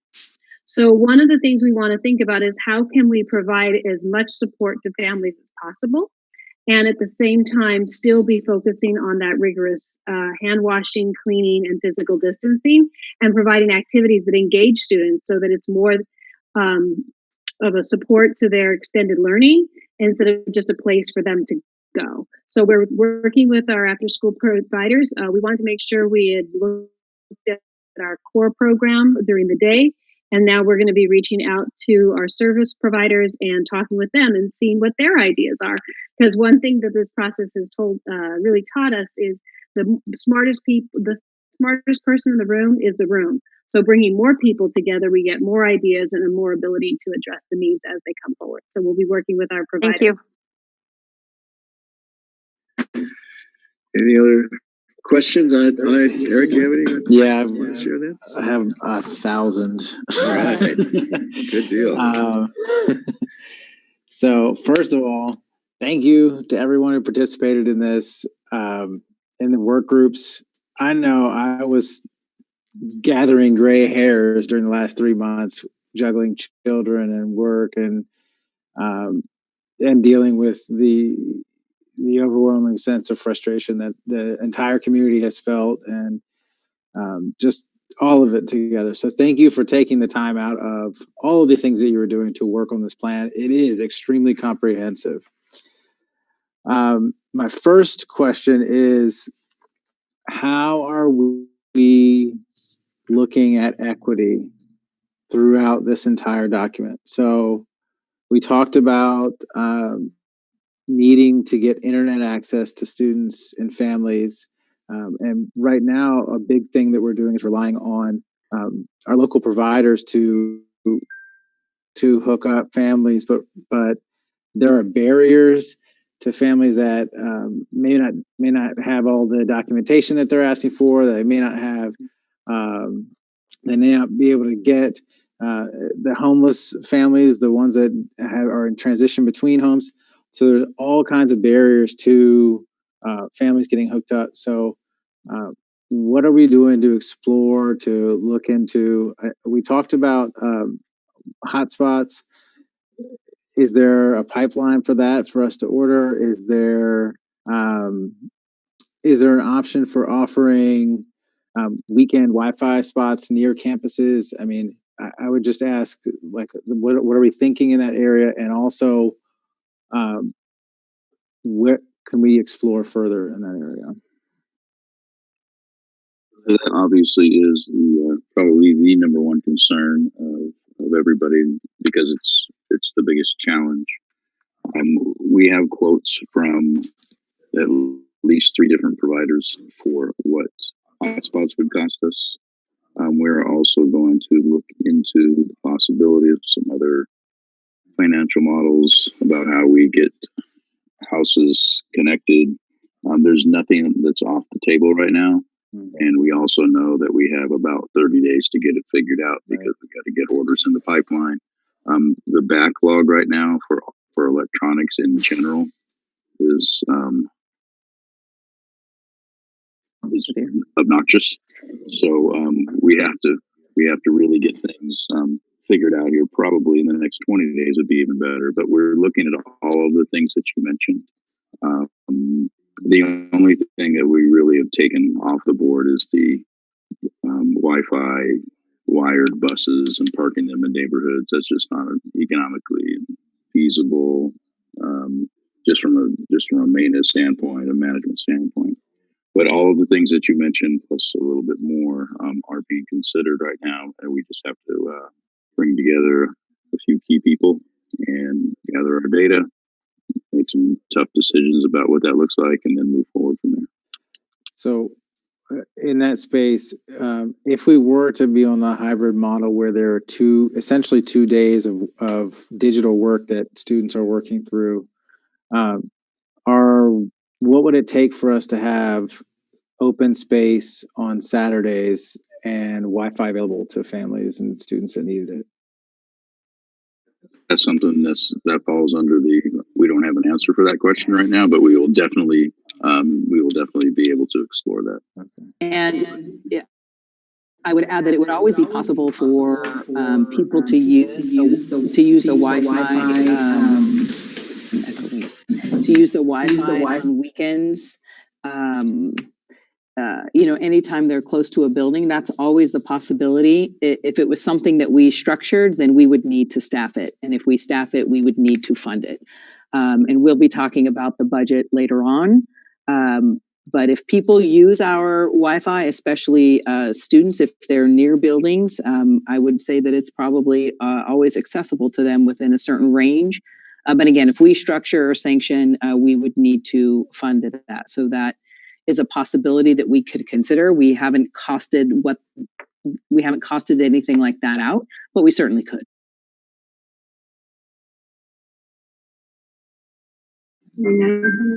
Okay, so looking at Yeah. So looking at grading, that, and it kind of ties into the internet thing. And this isn't maybe a directed question, but this is just an overall concern that I want to make sure is on the radar. I know we have the most brilliant minds and our team's amazing, but grading was a challenge this time because we had to shift over to distance learning. There's a possibility that we're shifting in and out of distance learning, that we're shifting in and out of hybrid models, that we're in the school, and then we have to move in and out. So we should have a very robust grading policy that is able to shift with these different environments. And so I'm just kind of planting a flag in that for us to be thinking about. And I know Mercedes is, and if she wants to share some of her thoughts on that. Thank you, Trustee Joyce. Grading was definitely a topic that came up in our parent meetings and in our work groups. And we absolutely felt that as we moved so quickly into distance learning and the delays that we might have had with our ability to launch devices to everyone, that having grading not be punitive at this time was absolutely the 100% right thing to do. Now, with more time and an on-ramp onto the fall, our parents very clearly said they wanted to have grading. Our teachers talked about grading. When we think about grading, traditionally we always think about it as this idea as a measure of where students are at. We also know that grades also serve as a purpose of a motivator and a way for people to be able to see their achievements reflected. So clearly we want to make sure we do that we do have grading. What we also found is as time went on and we were able to connect with under the leadership of Dr. Sparks and our site principals and assistant principals, we got to the point where we had all but 15 students who had been located, and that was directly related to the launching of the 5,400 devices that we put out into the community.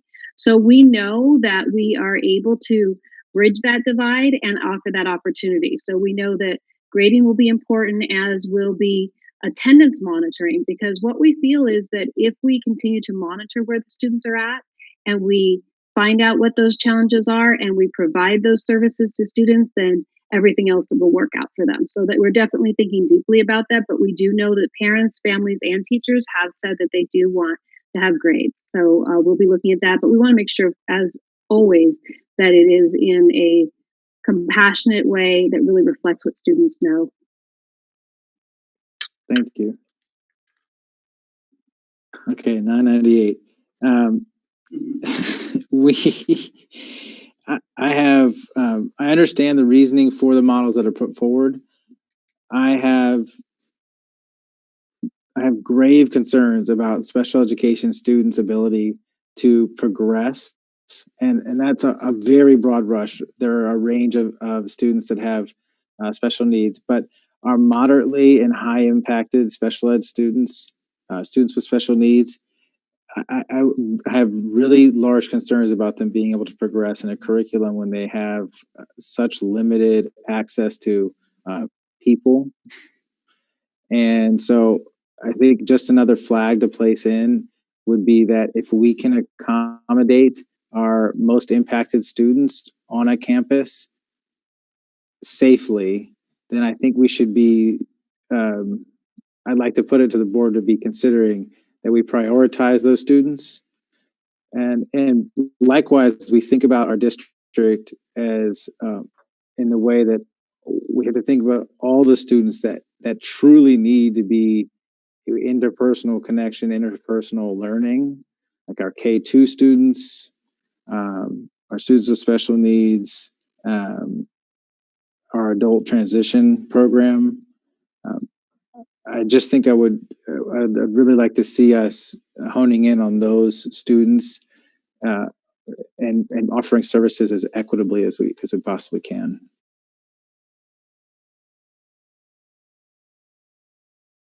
Trustee Joyce, I'd say that I share those concerns, and we have had conversations about what this might look like through the IEP process, through developing. I'm sorry. Oh, through developing offers of faith and what that looks like. How do we know what will support students in their learning and provide educational benefit? So once we develop a model for what school may look like, we can start to address those processes to ensure that all of our students have the access that they need to educational services and to receive educational benefit. So thank you for bringing that up. And just to voice one more thing within that realm, because it is something I'm in every day. Those services are individualized, right? So our model should be flexible to those students' needs, and it sounds like that's the work that you're doing. So thank you so much. Thank you.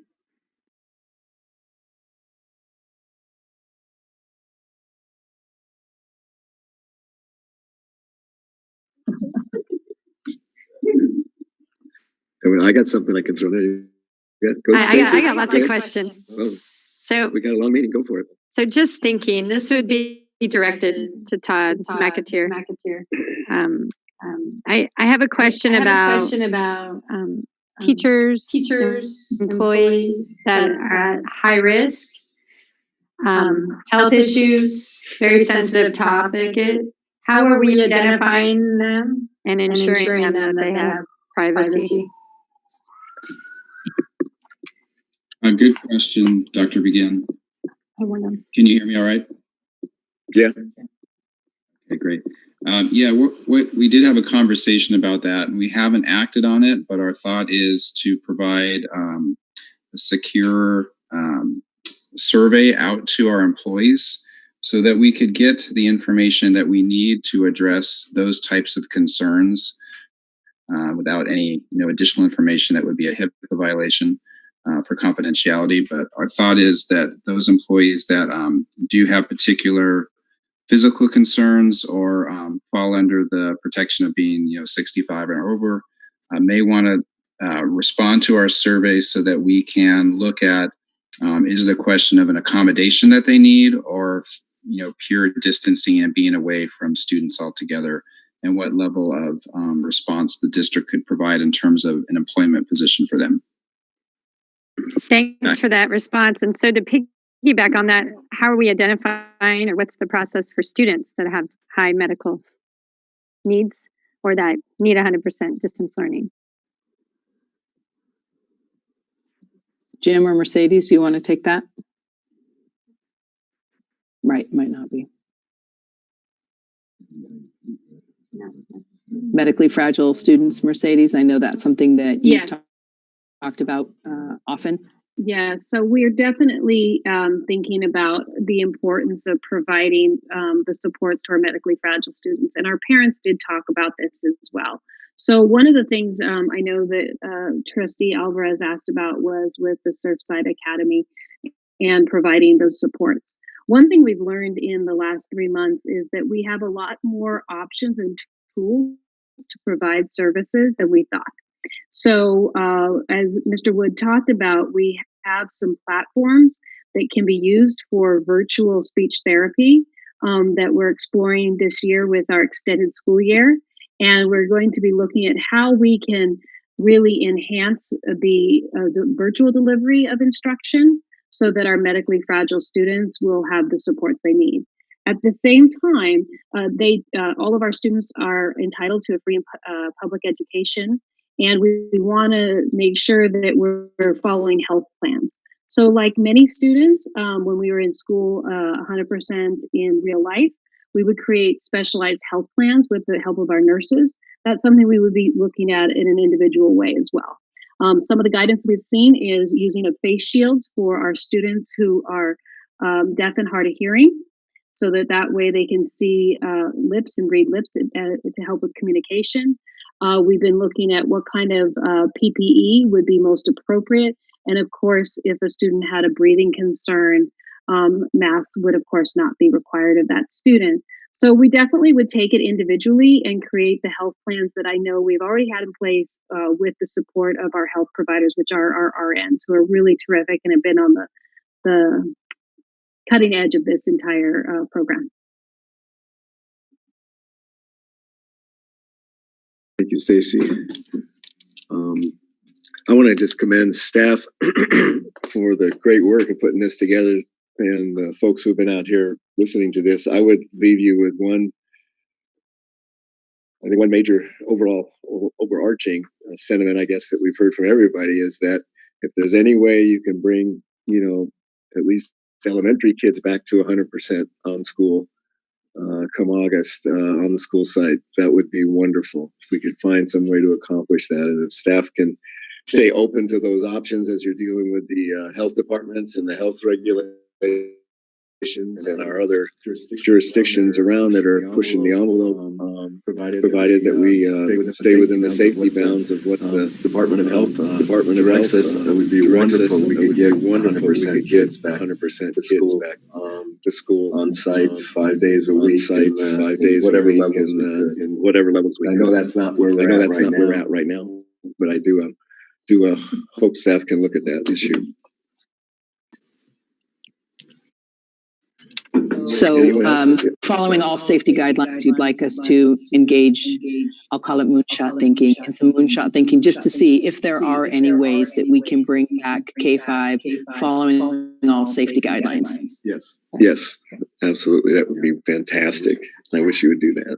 I hope we can. All We'll right. look into it for sure. Any other comments? Yes, Eric. Okay, so 996. professional learning is something that was brought up through the presentation. Are we considering, or were there any recommendations on starting late in order to give time? So doing online learning for the first couple weeks of the school year to give staff time to get trained on all the amazing devices and software and programs and the new pedagogical procedures that we've talked about, because we're not just throwing stuff online. They're actually changing the way we teach because we haven't been so structured as, let's see, what was it? The possible learning format for secondary was warm up, direct instruction, independent practice, direct instruction assessment, and wrap up. Teaching has changed so much since we were in a format that looked like that. There's some major shifts that we have to consider in order to provide high quality teaching. So Dr. Lovey, in a moment, will speak to professional development considerations. What we do know about the school calendar and what we recently learned about budget issues is that we've not been given any flexibility on the number of days. So the number of instructional days is still 180. And any changes to our calendar would need to be negotiated with our associations. So we haven't really talked about changes to the calendar, but we have talked about professional development. And Mercedes, do you want to share some of the latest thinking about that? And even possibly some of the offerings that we have going on this summer. Yes, thank you, Dr. Vitale, and thank you for the question. So we were very excited because we invited teachers to come together to share their thinking in both the secondary and elementary. What have we learned over the last 3 months? And what we know a lot about best practices and about companies that are very agile. When you have a critical incident, you do the post-incident debrief. What have we learned and what do we know? And so we brought together about 100 teachers to think about what we've learned about distance learning, which again focuses on also part of our hybrid learning. So what we found in that is that teachers have done a great job of being agile, flexible, and creative. And what we need to do is systematize it. So our ed tech TOSAs, our instructional TOSAs, our ESS team produced quite a bit of synchronistic, asynchronistic content for people to use. And teachers also created a ton of content and a ton of strategies for people to use. What we found is that we need to make sure that we're all aware of these great practices and build our capacity together as a community. So we're planning on creating that space for teachers to teach each other, for principals to come together and collaborate so that we can identify what are those things that are going to be most effective. We also have options for teachers to be able to review some online learning modules, as well as have coaching with our TOSAs. So we've got a lot of plans. Mrs. Gravelin, Mr. Wood, Dr. Lawrence, Dr. Sparks, myself, and the rest of the ESS team is really thinking about what are going to be the highest level strategies, and how do we deploy things in just-in-time learning. So because what we do know is that, at least for me, and I'm sure many of you experienced this, in the beginning there was so much coming at us, it was just too much. So we want to curate the learning experiences, provide teachers with choices so that it meets their needs in time to address the needs of the students. So we're working on a comprehensive plan that will address that, because we absolutely agree. Mr. Moon and I have definitely had this conversation that this is an opportunity to transform things and transform education in a way that we haven't seen before. So we're taking advantage of that opportunity through our professional learning process. Thank you. Okay.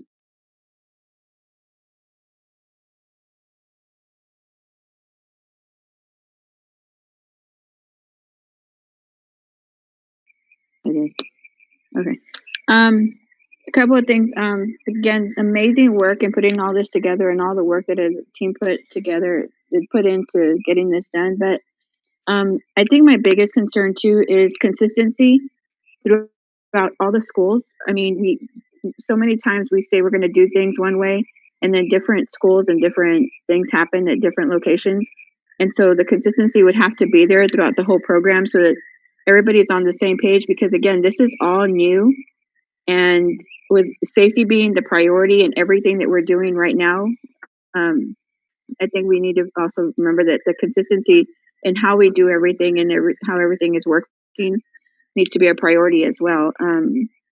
Are we looking at formats and being able to make sure that happens throughout all of our schools is one of my biggest things right now, that making sure that does happen for all of for K-12, obviously. Or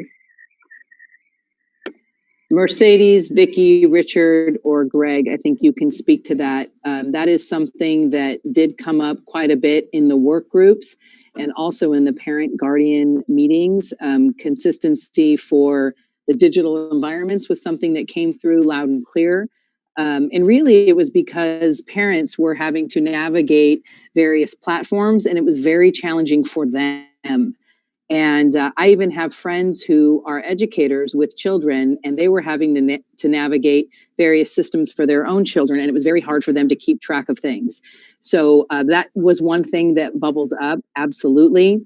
So as far as the digital platforms, we are looking at consistency across all schools. And I think maybe Mercedes, Richard, or Vicky, if you want to talk about, I think there's more about maybe the structure of instruction, maybe the expectations for the face-to-face engagement, what that looks like. Also the in-class time. I know we haven't fleshed that out completely, but I know that the work groups had thoughts and many things came up through the parent guardian meetings.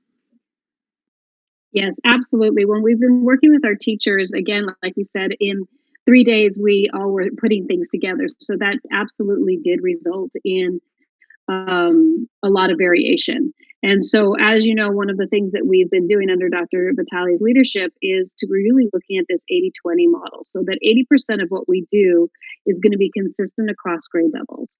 And this is kind of what we think about as a franchise. 20% will be the local flavor. So if you think about your favorite franchise, be it Starbucks, I happen to love Starbucks. When you go to Starbucks, you will find that 80% of what your experience will be in common, but 20% will be locally derived. So what we want to do is be able to work with our teachers to identify the consistent practices that we can say, these are the practices we have in Oceanside Unified School District, build that in collaboration with our teachers and our principals, and then continue to refine that so that there is a certain brand that we can put forward for Oceanside Unified School District. And I think Mr. Moon talked about, we talked about Seesaw as an opportunity for one platform. We talked about Google Classroom as an opportunity, and also Mr. Jennings for communication, the Blackboard platform moving into the fall, so that we can stay with a few platforms and really bring all of those things together so that it's a more manageable thing. But that's not to take anything away from our teachers and our principals who just, pulled it together and made it happen. And now that we have, again, more time for an on-ramp, we're going to definitely be looking at that and increasing our consistency there. I'd like to expand on that just a little bit. Our Director of Communications, Matthew Jennings, has really been working to streamline us into one communication platform. And Matthew, I'd like you to speak to that. That platform is Blackboard. It has many I call them little tricks that it does. And so Matthew, will you please share some of those amazing things that can happen in Blackboard as a communication tool for our staff, for our families, and please share all the things that it does, that it can help teachers with communication and it can help our parents and guardians with communication. So please just share all of the things that we have it doing right now. Great. Thank you, Dr. Vitale. Good evening, board and attendees. Yes, Blackboard, in an effort to reduce fragmentation and systems across the district, we have a gold standard, so to speak, through our district communication system, which is called Blackboard. We are able to text, email, and call all of our families, staff, students that we have our email addresses for, so secondary level students, very easily. So teachers can use the tool to email out lessons with attachments. You can send out text reminders of things with links to websites, phone calls, of course. And it is the system that our district office uses for all of our district notifications. All of our attendance calls go through that. It is the same system that our principals and administrators out at the school sites use, which is excellent. There is nothing for parents to download. There's nothing they have to opt into. It connects seamlessly with our student database system, which is Aries, and imports the information that way so that it's seamless for parents. They receive text, they receive email, they receive phone calls. One great thing about that is that next year, Blackboard will be rolling out two-way communication as an option, which is really fantastic. So we're looking forward to that. What's so important and critical about the adoption of standard is that it reduces the fragmentation that we see across schools or across even classrooms. For example, you may have a parent with 3 kids. I have 2 kids myself. One teacher uses Bloom's, the other teacher uses Remind, which means if I want to keep up with what's going on in my children's classrooms personally, I have to have 2 separate apps downloaded on my phone, on my device, and it makes it more difficult. And honestly, I just don't do it because it's something I have to engage in. I have to have space on my phone. Now I'm tracking it in 2 different spaces, whereas with Blackboard, there is nothing for parents to download. However, in the future, we may be able to partner with Blackboard in having a mobile application for each one of our schools. It would be a branded mobile application for every single school. And then everything related to that scholar is in one space for that parent. If they want to know when the next PTA meeting is, they open that one mobile app for their kiddo's school. If they want to know when the next board meeting is, it would be in there. If they want to follow the social media feeds at their kiddo's schools, everything flows through there. Anything the teacher sends home via text or push notification shows up in that one space in the mobile app. Anything the school sends, anything the district sends. So it's a one-stop shop. Shows the kiddos' attendance, their grade levels, their assignments, their nutrition services, balances. It's really incredible. So that's also something we may look at in the future. But it's just about reducing that fragmentation and dependency on other systems that we don't manage as a district. We don't have control over things like Remind and Dojo and Blooms. And then one of the significant things that we are focused on is that all of our communication goes out in both English and Spanish. So that's a very big focus in the communications office, that we're also reaching all of our families that need to receive that communication in Spanish. Blackboard is very smart.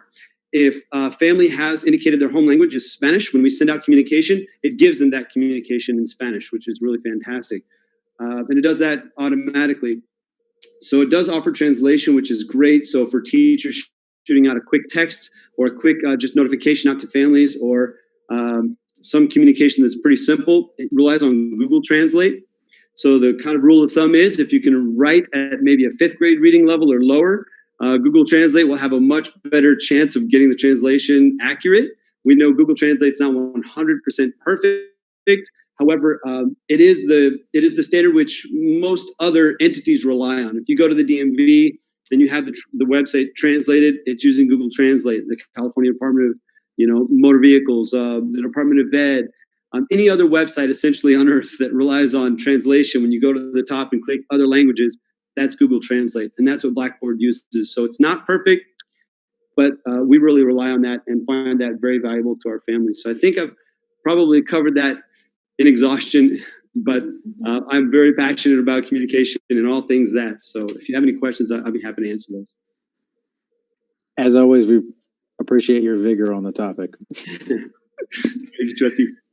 I just want a comment for some parent out there following training. We talked about the platforms earlier. What about the security involved? And Mute. unmute. You got to unmute. Miller. Thank you. Yeah. Okay. We spoke earlier about the consistency of the platforms we're using, and I'm sure many parents are concerned about the security involved in using like Blackboard, etc. Can you address that just to reassure everyone? Mr. Moon or Mr. Jennings would love to address that security question. Not sure who the best person is. I'm going to go with Moon on security. And really how our filters work, I think, Greg, is how we can address that question. And also talk a little bit about, was it Content Keeper, the new thing that we're doing with Google? So talk a little bit about both of those again. As far as security goes, we're moving more and more of our services to cloud-based services hosted by the vendors that we hire. So there was, we still have some legacy systems that we host on local servers, and the security of our local network has increased substantially through the purchase of a state-of-the-art firewall last year, and some practices we put in place. We have a top-notch network analyst. So I'm confident. We do penetration tests both in-house and external. So I'm confident in the local network. We also vet each vendor that we use. For example, Blackboard they host everything in the cloud there, as do many of our other services. Our Google services are hosted by Google. Our Aries student information system is hosted in the cloud by Aries. And so they're responsible for the security for each of their products and services. When we look to contract with them, we investigate that thoroughly to make sure that they run all the state of the art. And these companies have a much better opportunity and much better staffs to run state of the art security types of environments than we would, which is one reason we offload that task, or we are offloading that task, moving things to vendor hosted cloud based solutions. So security is not an issue at all. Dr. Vitale asked me to speak a little bit about Content Keeper. Content Keeper rides on top of or inside of our network, and it is our web filter in order to be compliant with SIPA and COPA. It is a top-notch web filter. It's and they're very supportive. We've got it tuned pretty precisely now, so we can see all kinds of activity inside of our network. We're able to detect things, very, very rapidly. So we also know if children are wandering a little bit around the forest, that Content Keeper will alert us and help us to bring them back in. So security-wise, I think we're in pretty good shape. Greg, will you also, additionally, as an educational institution, we believe in teaching and learning and common sense media and the lessons that we've been engaging in and will engage in will also speak to that. So can you just share a little bit about some of the lessons involved with common sense media? And I know you shared this a little bit earlier, but just as a reminder that we don't only rely on our systems, but we also rely on teaching proper use of the various systems. Yeah, that's absolutely correct. So systems can only do so much. They're just machines. Students present us with opportunities every day to help them learn, and they present us with opportunities to help us learn. Common Sense Media is a curriculum that's been out there for quite a few years. It's on about its third iteration now, its third upgrade.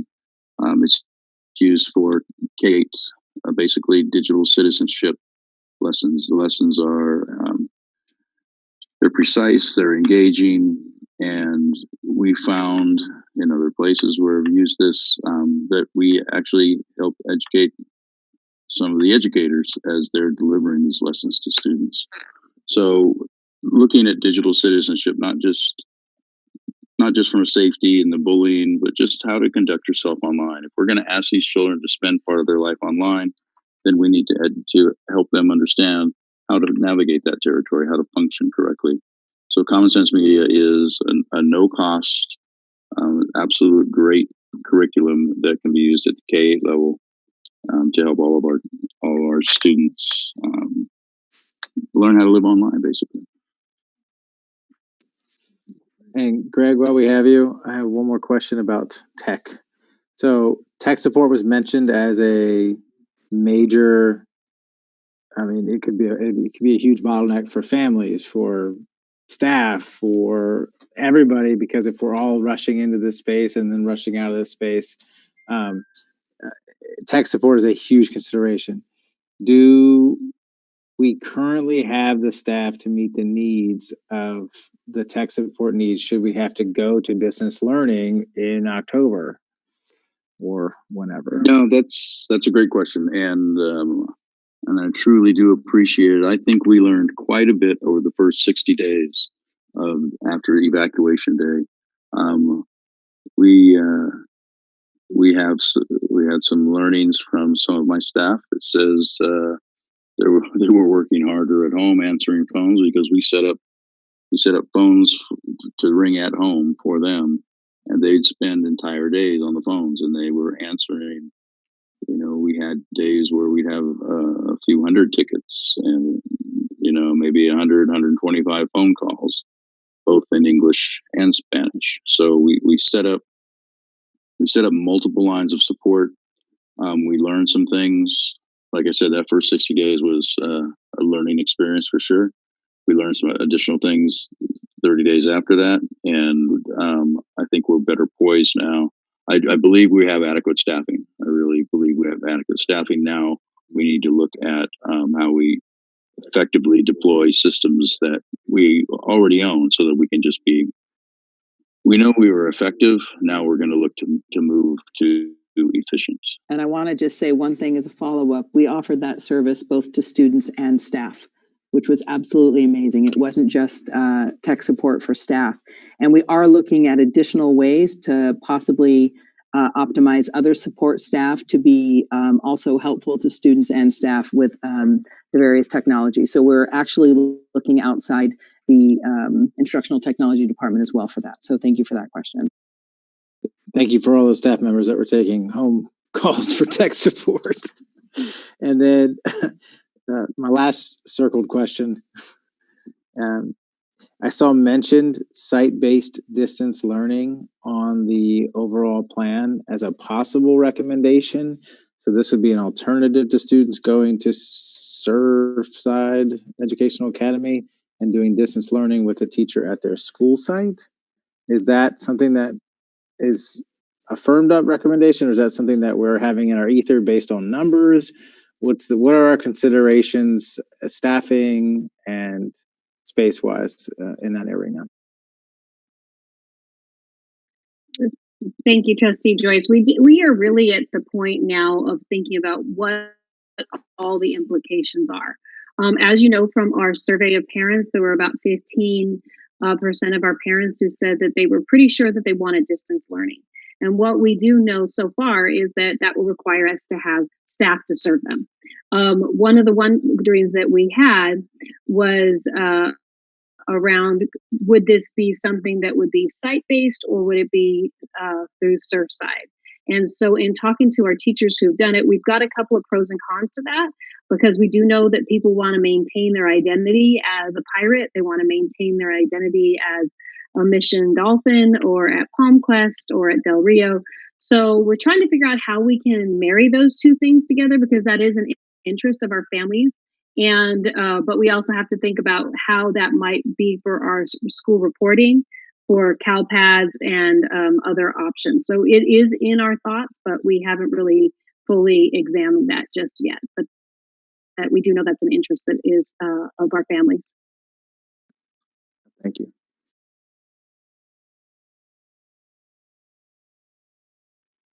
Any other questions? Any more?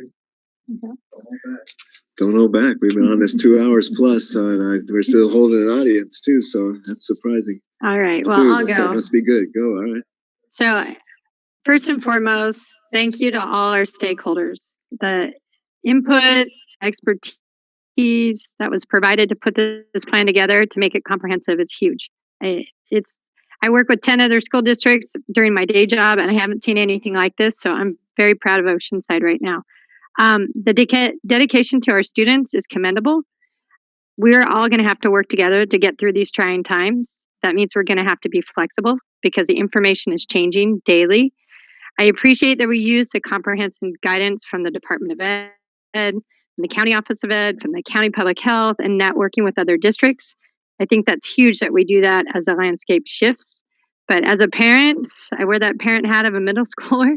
I'm going to have to be flexible and fluid as well. In that note, our district has to do what they can to support our parents and support our students, not just with the digital learning piece, that is important, but also how are we going to do childcare? How are we going to communicate to their employers that they have this type of schedule? And so we can get some flexibility from employers. I'm concerned about that too. I don't like to leave my middle schooler home for too long because that's dangerous. Anyways, I think this plan is very comprehensive. I support the hybrid model at this point in time today, knowing what we know about from the county public health and the guidelines. That may shift. We're going to have to help our families with childcare. I really appreciate that our communication is going to get more consistent with the ongoing two-way with our families and staff. I am extremely concerned about our staff and the overworking. I'm Zooming all day through work and I have this digital fatigue. It's just, you think it would be easier, but it is not. And I do not have a child at home every day. So our staff that have small children at home, this is going to be a challenge. And I'm not sure how we can do to support them. So any creative thoughts and ideas, I think we really need to look at that. But I just, safety is our number one priority. It should be. As a parent, it's my priority. I want my student to learn, but I want him to be in a safe environment. I know we have a lot of people, not just our students, but students have extended family at home, elders at home that may be susceptible. So I really want to make sure that we're limiting the amount of exposure and the risk for those students to take anything home to their families that could put them in jeopardy. So I don't think I can live with that as a board member if we don't stick to safety as our number one priority to guide us through this mess. So that's where I'm at. Fantastic. Anyone else? It's great summary, Stacy. I appreciate it. Appreciate all the work by staff. We're going to take, this item was for information only, and we're going to take a 5-minute break. So don't go away unless you're done with us for the night, but we'll be back in about 5 minutes. Yep. We are back, everyone. Raquel, Eleanor, we're back in session.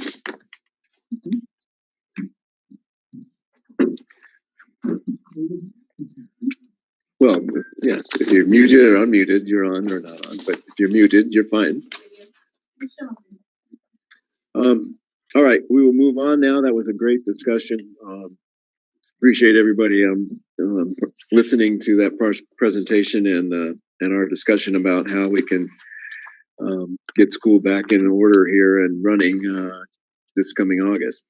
The next item on the agenda is item 7A, approval of contract agreement with digital schools. For the staff presentation.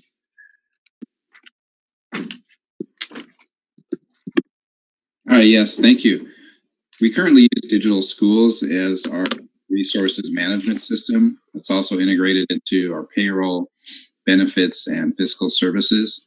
And this system allows us to track and manage our personnel matters. This contract is our current contract has been updated to include a $50,000 savings through some negotiations with the corporation. Great. Are there any questions of staff at the moment? Do we have a public comment on this, Ann? Yes, we do. Todd Madison. Okay, we'll hear from Mr. Madison right now on the subject of 7A, the contract agreement with digital schools. Sounds good. Good. All right. Thanks, Mike. So, Thank you. Just a small thing. I noticed we're locking in an increase rate of 2.8%, which should save us money. I don't know what the prior calculation was. The prior contract isn't in the agenda, but according to the state, the CPI for the past decade has been about 2.4%. For the last 12 months is about 1%. I'm just not clear on how locking in 2.8% is going to save us money based on a contract that was based on CPI before. So that's one issue. Second is just I don't know what that other contract says, but just past experience from my experience negotiating contracts for SaaS things, I hope we have a agreement with them to provide us with our data at the end of this. We used to call that a no data hostage agreement, so that if you do decide to switch vendors, you can get your data exported in some sort of common standard format and get out of it without having to be held hostage for that. So anyway, that's just what I wanted to say. Thanks. Thank you for your comments. Any other comments, Ann? Not on this item. Great. That concludes that. Anyone have concerns as was raised? Staff need any concerns raised by Mr. Madison amongst ourselves? All right. I'm comfortable with this contract. I'll make a motion to approve. Got a motion from member Stacy Begin and a second by member Alvarez. Any further discussion? Seeing none, I'll call for the question. All in favor, say aye. Aye. Opposed? None. The motion carries 5-0. Thank you. Item B, approval of master content and tools licensing agreement with the American Heart Association. You have a staff presentation? Yes, some information on this. We work with the American Heart Association. It's part of our district wellness plan for all of our employees, certificated classified management. This is covered by Viva, so it's a no cost to the district with our friends at Viva that have been able to provide for paying for this service. Excellent. All right, any questions for staff? Discussion? All right, I'll entertain a motion. I'll make a motion. I'll second the motion. Got a motion by member Begin and a second by member Evans. All in favor, say aye. Aye. Opposed? None. Motion carries 5-0. Thank you very much. The next item under curriculum and instruction, item 8A, approval of the 2020-2021 local agreement for child development services, California State with the California State Preschool Program. Resolution for adoption is number 3320-21. We have a staff presentation on this matter. Thank you, Mr. Blessing. Yes, this is a great opportunity for us to get reimbursed for some of the costs that we have associated with our preschool programs, about $1.2 million by accepting this item. Excellent. All right. Any questions from staff? Seeing none, I'll ask for a motion. I'll move. I've got a motion by member Evans. Got a second by member Alvarez. All right, no further discussion. All in favor, say aye. Aye. Aye. Opposed? None. Motion carries 5-0. Thank you very much. I'll try your objection one, maybe. Approval of contract number 8B. Approval of contract with iReady Assessment for the 2021-2021 school year. 2020-2021 school year. Staff? Yes, this item is for the assessment portion of our iReady Universal Screener. This is a way for us to be able to track the progress of our students from year to year and over multiple years. We started last year from the beginning with just the assessment portion, and we will be using it in the coming year. Staff has been very pleased with the approach that it's taken for our schools. Great. Thank you very much. Any questions of staff? No, I just know staff is looking forward to having this through the whole school year and really being able to dive into the data. I know there's lots of teachers that would love to see it, and so I'm excited to see a whole year. Great. Yeah. I know as a parent, and seeing iReady work firsthand with my child, it actually was a really great program. So thank you for bringing it in, because it actually did help me as a parent to actually see where he started and where we ended up at the end. So I know that we want to be able to share that information that parents can actually follow their students. We can get that communication out to all our families. Also, it is a great tool to have. So thank you. Wonderful. That's good to know. All right. Do I have a motion? I'll make a motion. I've got a motion and I'll second. I got a second from member Alvarez. Thank you, Eleanor. No discussion. Okay, all in favor? Aye. Opposed? None. Motion carries 5-0. Thank you guys so much. Item C, approval of the contract with iReady curriculum for the 2021 school year again. Mercedes? Yeah, so the first part was for the assessment portion, so that tells us where our students are going. And the second part is our curricular portion, the portion that allows us to take that assessment data and make it actionable so that students can have the opportunities to learn. We'll be using Title I funds for this to ensure that this is equitable for all of our students. So we're very excited. It was piloted this year among all of our middle schools and almost 100% of all of our elementaries as well. And people had very good things to say about it. Great. Do I have a motion? I'll make a motion. Got a motion from member Begin. Do I have a second? I'll second. I've got a second from member Evans. All right. All those in favor say aye. Aye. Opposed? None. Motion carries 5-0. All right. Item D, adoption of the 2020-21 Local Control and Accountability Plan COVID-19 written report to the community. Staff presentation. Yes, board, we presented this to you at the last board meeting, and we now need to bring it forward with our budget presentation today as part of the requirements for approving our budget at the County Office of Education. All righty. Any questions for staff? We had this last meeting. All right. Do we have a motion to adopt? I'll make a motion. I'll second it. Got a motion and a second. All in favor, say aye. Aye. Aye. Opposed? Motion carries 5-0. All right.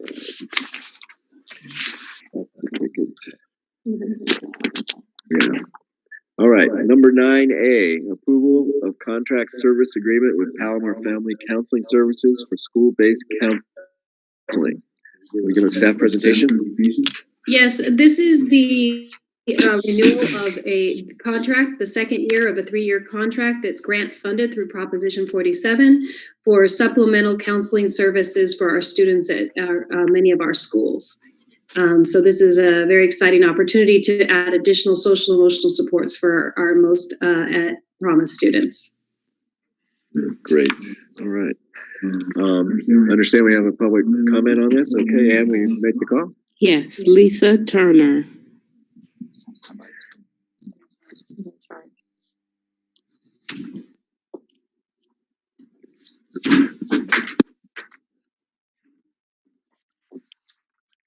Good evening, Board of Education. Can you hear me? Yes, we can. Yes, we can. Okay, Thank you. I'm Lisa Turner, the Executive Director of PFCS, Palomar Family Counseling Service. I asked to speak tonight to thank the LCAP committee for their recommendation to renew our contract for the coming year, but also to thank you, distinguished board, for your consideration. You would have received a short report that's a summary that I've already sent over, but I wanted to give you a brief summary now and also to give you the opportunity to ask questions. Despite the adaptations that were needed for us to move to virtual delivery of counseling services beginning in March, PFCS staff worked closely with your school personnel to make this happen smoothly, whether it was by two-way video communication platform or services used just using a regular telephone. The families of all students enrolled in services were reached out to and offered support and resources. Excellent work has followed. While some families reported that their children actually did better when they were at home without certain school-specific triggers, many students experienced an increase in mental health symptoms, whether that was related to COVID or systemic racism and social injustice that has been highlighted in recent weeks. We know that students have experienced fear, sadness, worry, loneliness, anger, boredom, moodiness, grief, outrage, despair, and frustration. They've been able to process these emotions with caring and compassionate therapists. Our counselors have provided grief and loss support to students experiencing losses, including some directly affected or directly related to COVID. They've heard new disclosures of traumatic experiences now that students feel more comfortable addressing the same from the comfort of their own home and without having to return directly to class. They've shown creativity in designing individualized interventions for students using art, movement, and drama. And they've been very successful in engaging parents, many of whom are at home now, and they've been able to provide more family sessions than is typical in order to better support students. This year, we served 639 students across 20 campuses. 6,047 counseling sessions were provided, and that is not including invaluable time spent coordinating and consulting with school personnel, APs, principals, counselors, teachers, and office staff. Data is maintained for accountability, and basic non-confidential data is shared with key staff at each school for better communication. We believe our contract provides significant value to the district, and we are very grateful to be your partners. Thank you. Thank you very much. Appreciate your comments and presentation to us. Thank you. I want to make a comment. I think in these traumatic times that we're in, it's even more important that we have support for social emotional for our students. So I really want to thank Palomar Family Counseling and our counselors that we have at the high school, middle school, and the elementary school to support our students, because it's not going to get better for a while. And all of this is very traumatic for adults, let alone our students. So thanks for the work you do. I just want to support what Stacy has said, and I'm very much in agreement. This has been trying times, and I know in my household it's been little less than chaotic. So thank you. In my household, it's been absolute chaos. So I'll make a motion to approve. I'll second that motion. We've got a motion by member Begin and a second by member Evans to approve. All in favor, say aye. Aye. Aye. Opposed? Motion carries 5-0. Thank you all very much. All right, we will go now to item number 11, which is a public hearing. It's a consideration to rename the San Luis Elementary School. I'm going to open up the public hearing, and we'll take a staff presentation from. We do have a public comment on this one, I believe. Okay. At any rate, I'm going to open this up for public hearing. Is anybody out in the public here to speak on this item? We had Larry Berry. Okay. Oh, he left us, you think? Okay. We were going to have, well then, all right, well, we'll close the public hearing and move on to the item 11B, which is the actual consideration to rename the San Luis School and staff presentation. What's the name? So I have a summary of the work that was put into this effort. So I'll just share that with the board. And this was written by Principal Aranda. The school naming committee was composed of 14 certificated and classified staff and parents from both the Garrison and San Luis Rey communities. Members of the committee represented a diverse set of perspectives and engaged in consensus building through an open, narrow, closed decision-making process. The open phase involved exploring questions of shared identity and possible names within the committee, as well as with the whole staff and families. The narrow phase involved identifying a smaller set of options categorized into tiers and testing those options with a temperature check survey to staff and families. The closing phase involved eliminating options and discussing pros and cons of the remaining options and checking for agreement. The committee met 7 times for a total of 10 hours.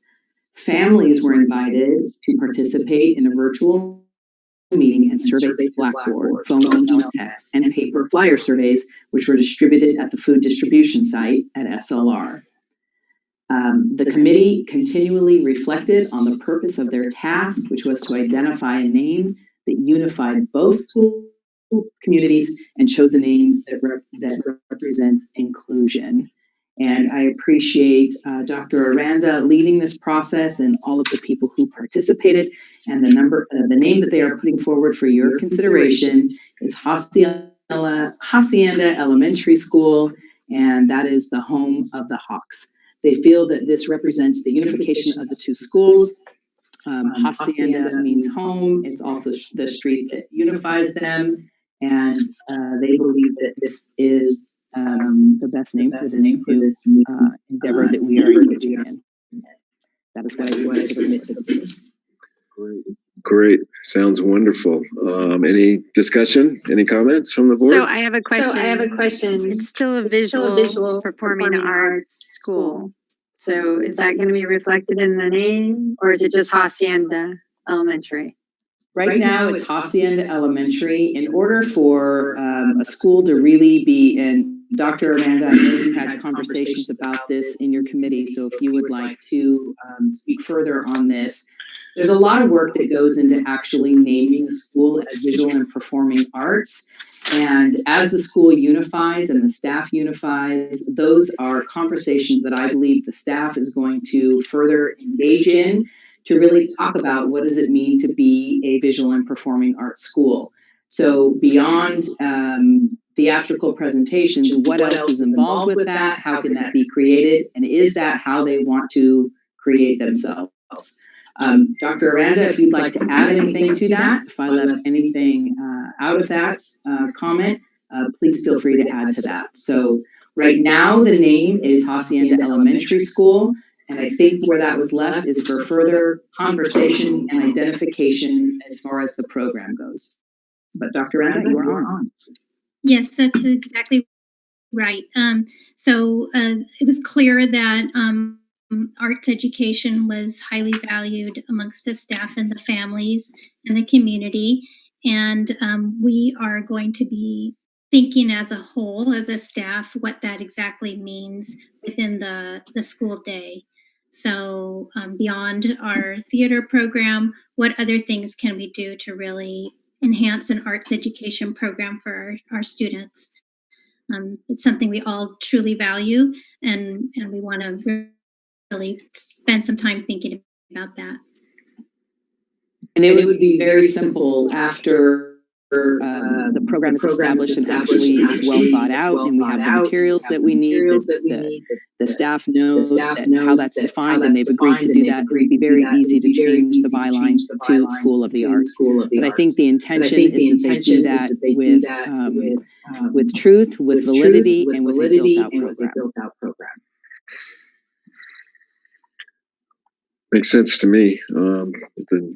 We tasked them with the name of the school, not necessarily some programmatic aspects of it from my perspective, but and that's a deeper discussion. I think if the whole school becomes a school of the arts and fully engulfed in that or not is a good discussion to have. The theater's there and it came along with that group, and I'm assuming that that's still going on, but that doesn't define it as an art school per se. It might be, but to me, it's just an issue, is not an issue of substance at the moment. I think getting to the Hacienda name is the key point at this time, and then let it develop.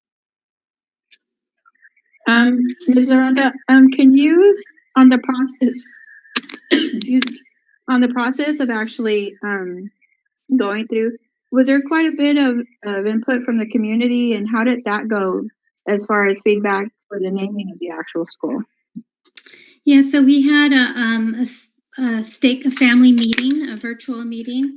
It wasn't really well attended, even though we, we did a Blackboard message, email, phone call, text, and we passed out flyers at the food distribution site. But it was representative of both schools. And then we also did a survey to staff and families and got some feedback as well. There was clearly in the survey, an interest in the arts came out as a definite interest in, and I think a value of the community. And, you know, there are people who felt that San Luis Rey, the name should stay and not be changed. But as a committee worked together, we, you know, continually reflected on what our purpose was, which was to identify a name that embraced both school communities and helped us to move forward. And we really felt that Hacienda represented that because Hacienda Drive is the street that brought the two schools together. And also because Hacienda means a home, which is something that we aspire to be for our students and staff and families. So clearly, those were the large themes. Thank you. Any other questions? Yeah. I just want to say thank you again to you and the committee who put in hours of time on this. It's a name can draw a lot of attention and feelings and emotion. And as much as our community puts into their schools and puts time into building the communities around the schools, I know that it doesn't always make everyone happy at first, but we know that it's about the kids and the community, and as the community pulls together even closer over the next year, I hope that they give Hacienda the full chance and the full energy that they will. So thank you again. And I'm hoping that as we move further, that we look at adding the arts back into it as a name, but for further discussion down the road. Great. I'm with you on that. Totally. That is something that they have committed to, I believe. Correct, Dr. Amanda? Yes, we want to put that into our mission and vision work that we'll be doing with the whole staff and really developing what that might look like. Great. I think for me, just because I know you mentioned that now we go back to again, if the majority of the people were saying that they wanted the San Luis Rey, are we taking something away from that community? Because we did talk about the history, we did talk about what it is within the community. Are we taking away from the community had wanted as a whole? Because you did say that the community did voice something about that. I don't know if it would be the majority, but there is definitely a group, an interest in not changing the name. Yeah. I'm sure there's an interest that wanted to keep it Garrison too, or want to make it Garrison from that side of it, right?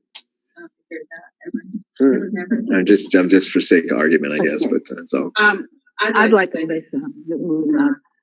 I'd like to compliment the committee for adopting a mascot that everyone could kind of identify with and did not have any negative overtones and undertones. So thank you for that. And also as a bird watcher, yes, accurately, the hawks are always around that school.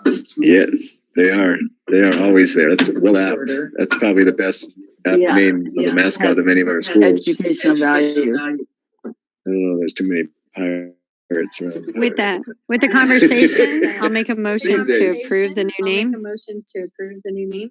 Thank you. We got a motion to approve. Remember, begin and second by Ms. Evans. All in favor, say aye. Aye. Opposed? No. Got one opposed. Raquel Alvarez. Very good. Appreciate that. Motion carries 4-1. All right. Next item is item C, approval of a resolution number 3419-20, requesting the Board of Supervisors of the County of San Diego to establish tax rates for bonds of the Oceanside Unified School District. We have a staff presentation. Yes, board, this item approves a debt service schedule in anticipation for our summer bond issuance. District staff will come back with a request to authorize issuance of bonds later this summer. Thank you very much. Do I have a motion? We had Larry Berry, but I don't think he's not. I don't think he's not on here the call anymore. anymore. Mr. Berry left the line. Okay. He'll let us know what he thinks about it later on down the road. We have more opportunities on the bond coming up. Do I have a motion? I'll make that motion. A second. I've got a motion by member Evans, a second by member Alvarez. All in favor, say aye. Aye. Opposed? None. Motion carries 5-0. Thank you very much. Item D, 11D, a presentation of final report and approval of recommendations made by the Facilities Advisory Committee regarding the Garrison property. You have a staff presentation? Board, this is a recorded presentation from the 7-Eleven committee regarding Garrison Elementary School. Staff is requesting approval of the submitted report. At this time, Mr. Mill will be playing the presentation and the audio.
We're just having a bit of technical difficulty. Just stand by for just one.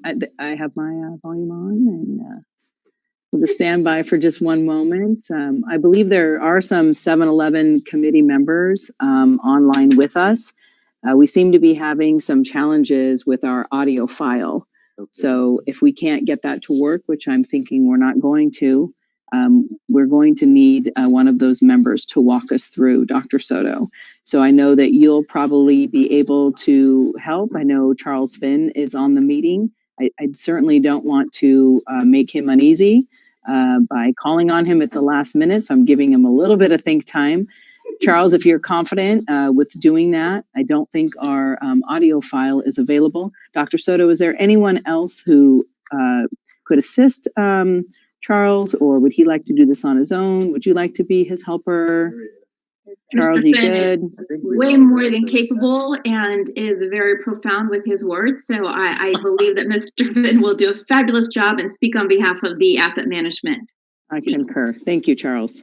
You're Thank you, very Charles. welcome. So just give us a minute. We'll put the presentation back up, and then you can walk us through it, Charles, and we appreciate that very much. No problem. Just let me know when you're ready. Are we ready, Greg? Okay, so these are the recommendations and findings of the 7-Eleven committee that we adopted at our last meeting. Next slide.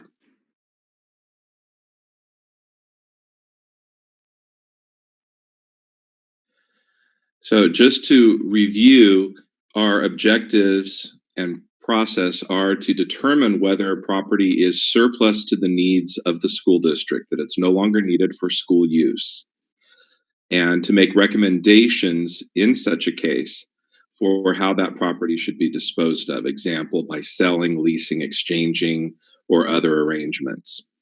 The committee was asked to consider the property of Garrison Elementary School, and the key findings follow. We were considering, first of all, maximizing the use of district assets, considering the financial expenses that would be involved with any reconstruction and repair of the property, and considering the idea of the possible generation of revenue from a one-time sale or an ongoing use agreement that could relieve pressure on the general fund.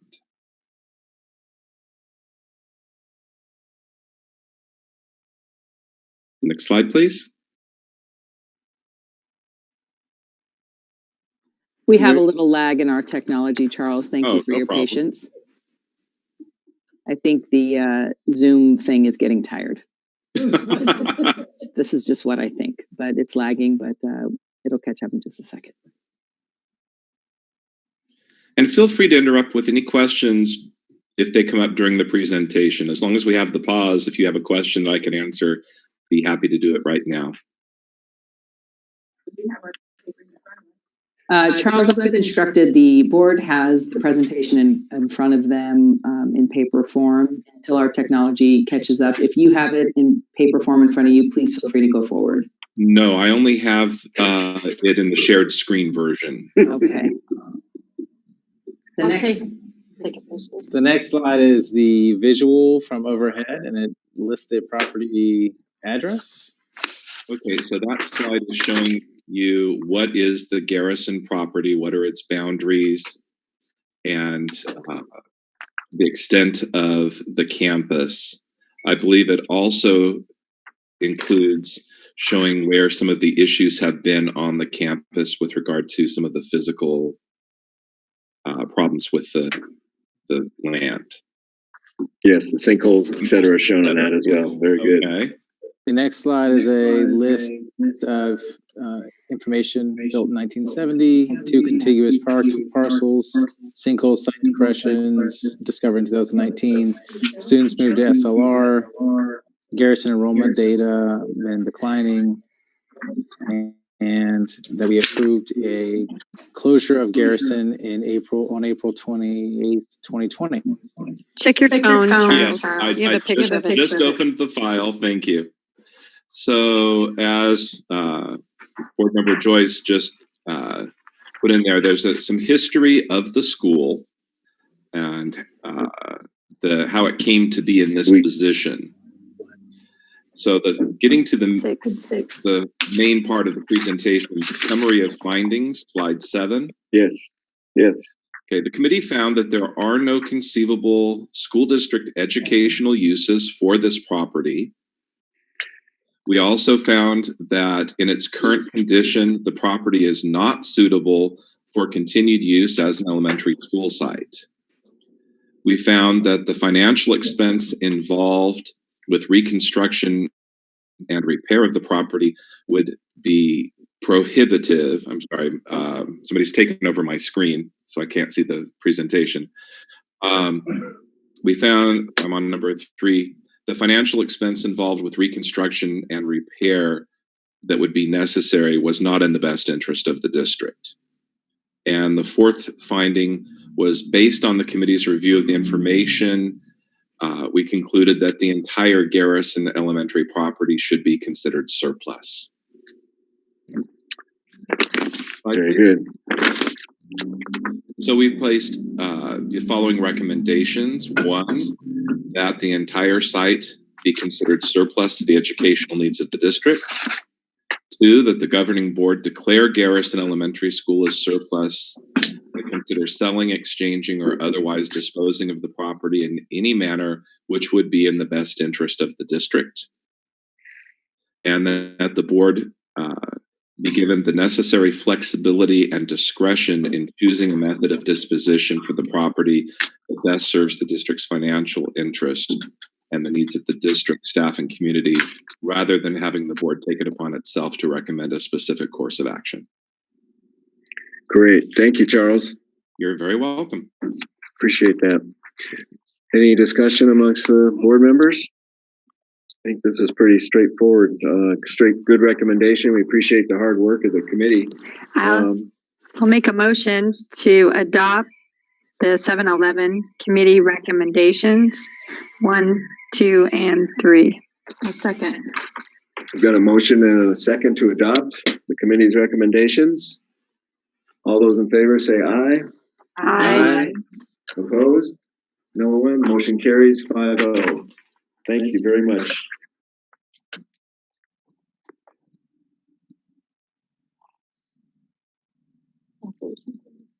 All right. Item F, approval of resolution number 3519-. We need to go back to item E. So we were just on 11D. we didn't include 50. that We as need part to of do that? 11E. Dr. Soto? Absolutely. Thank you. And thank you, Charles, for stepping in and doing the presentation on behalf of Asset Management. Board, item E is the resolution to officially declare Garrison property as surplus and then move forward with the advertising process to entertain offers on the property. Make a motion. Got a I'll motion second. and a second to move forward with the disposition of the property with the adoption of the resolution. All those in favor say aye. Aye. Aye. Opposed? Seeing no one, the motion carries 5-0. Thank you very much. I have a All that work. question. Yeah. In terms of selling or the property, will we be selling it with the buildings intact, or are we going to demolish the buildings? Or We've had some discussion about that ourselves. Julie, I don't know if you is going to bring us a recommendation to, because the site's becoming a hazard, just sitting there is costing us money monthly. I believe the understanding is that staff will be bringing us a recommendation to demolish that fairly soon. So we'll be selling the site empty or basically demolish would be the best idea, I think. And prior to any of that happening, we do the proper ceremonies, potentially to recognize Garrison's school's existence in the community with some proper celebration before the demolition occurs. That is correct. We're researching and I don't believe we have any new information at this time. thank you. Cool. All right. Sorry for missing that item there a second ago. I thought we could handle them together. All right. Item F, approval of resolution number 3519-20, authorizing the use of educational protection account revenues for the 2020-2021 fiscal year.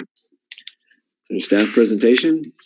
Yes, board, this is our annual, bless you. This is our annual compliance report that is brought during adopted budget, which indicates that the Educational Protection Act, also known as EPA, has not been assigned to any administrative salaries or related costs. All right. Thank you, Shannon. Is there any discussion or concerns? If not, can I have a motion? Go ahead. I'll make that motion. Got a motion from Member Evans. I'll second. Got a second from Member Begin. All those in favor say aye. Aye. Any opposed? Motion carries 5-0. All right, item G. Here we go. Presentation of the adopted budget and adoption of the budget 2020-2021 and resolution number 3219-20 to identify the amount of budget reductions needed in 2021-22 and 2022-23. The tongue twister. All right, staff presentation. We all went through this last meeting pretty extensively. Yes, correct, trustees. So good evening, President Blessing, Superintendent Vitale, and esteemed board.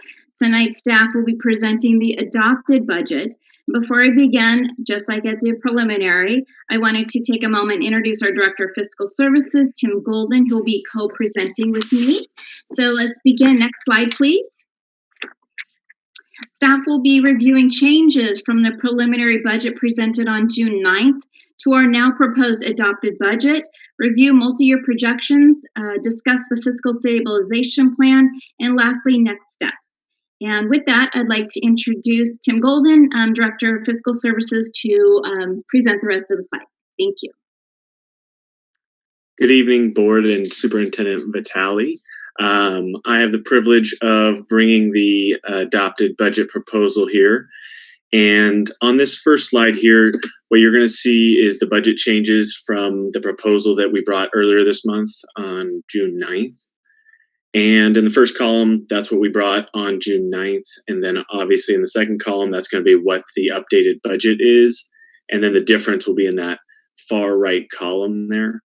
And the main change is some central budget additions to our expenditures. And those are some of the things that we cover centrally that just weren't in the original budget. And some of those items, to be particular, are like covering the maintenance on some of the equipment and gym repair type of things for those high schools, and I think one middle school, but just getting those things kind of cleaned up to make sure that they're included in our official budget here. So what you'll see is just some slight changes there, and really it's going to impact just the ending fund balance by that same amount. And you'll notice at the bottom with the 5% reserve for economic uncertainties, it's going to increase just slightly since our total expenditures are going to be increasing just a little bit. Next slide, please. So here we have the components of the ending fund balance, and you'll see the changes here. Really, there were no changes in our components of the ending fund balance, with the exception of that reserve for economic uncertainty, since it is 3% of our total expenditures, or 5% of our total expenditures. Any increase in the total expenditure is going to relate to a slight increase there. Next slide, please. So on this slide here, you'll see the breakdown of the state required 3% and our board policy of 5%. And we're just going to outline really what the difference is between the two. So we're going to outline that the 3% of our budget would be $6.705 million, and the additional 2% to get us to our 5% reserve is going to be about that $4.4 million, which will make up the entire $11.175 million that you'll see there. So that's just outlining our board policy as it pertains to our reserve. The next slide, please. The next slide here is part of Ed Code, where districts are required to state their excess reserves. And as you noticed from our presentation earlier this month, we don't have any excess reserves based on the cuts that the governor had proposed in his May revision. So really, this is just a formality to show that we don't have any excess reserves that we're projecting there. And next slide, please. And we'll take a look here at our MYP, so our multi-year projection. Next slide, please. So this slide's going to break down our proposed adopted budget and the subsequent 2 years. Now, with the updated expenditures included in this budget, you'll see that the additional reserve amount there, that's the one that I want to highlight, is the 11 million. That's what we would need in reductions to meet that 5% reserve that is part of our board policy, to meet that 11.175 number there. So pushing those expenditures out into each of the next couple of years, you'll see those numbers start to kind of balloon as they get further out. Now, this information is based on the governor's May revision. You might know yesterday the governor did reach an agreement with legislators on a budget. So it's going to be vastly different from what you see right now. And I won't really outline all those specifics because the trailer bills are still coming out and a lot of that information is really still being kind of ironed out. But we will have the opportunity to do a 45-day revision to the budget where we can incorporate the numbers that we have from the governor with his agreement with the legislation. So we will continue to be working on this ever-changing budget as it seems, but really this presentation here is not going to be much different than the June 9th, since there wasn't enough material differences and there was no agreement with the governor and legislature at the time. So next slide, please. This is just going to go through our components of the ending fund balance for the multi-year projection. You'll notice non-spendable, those items don't really move each year. The restricted balance starts to dwindle down a little bit as we start to spend down some of the restricted funds. And you'll see the reserve is pretty stagnant, but what's important here is the ending fund balance being a negative in those second and third years there. So with that, I will take this opportunity to reintroduce Shannon so she can go over some of the fiscal stabilization items. Can I just add one comment? Sure. It seems, I know it seems, am I on mute? Yeah. For anyone else that's having a complete heart attack at those numbers, I just want to reiterate that we had to present based on the numbers from May. So it's not signed legislation, so we can't report out on something that's not completed. But just for everyone that's not fully following the state budget at all times of the day, like some of us are, this is not going to be where we end up. So look for that revision within the 45 days. It's extremely important. And all the people that did advocate, as we asked you to over the last couple months, thank you, because the deal was reached because of that pressure from people that said, fund our schools. Thank you. You're absolutely correct. Thank you, Trustee Joyce, for that clarification. And you're right. As Mr. Golden mentioned, we were waiting for the agreement between the legislators and Governor Newsom. And while it has finally come through, it is much after what is our required reporting. And so with that, we are in a qualified budget status. And so we will have to have a fiscal stabilization plan in order to meet the compliance. So you're so fast, Mr. Moon. There we go. Thank you. So the fiscal stabilization plan, this is what you saw on June 9th. This was under the assumption that we would be required to budget off the May revise. And as such, the slide will stay until the 45-day revision that we'll be bringing to the board.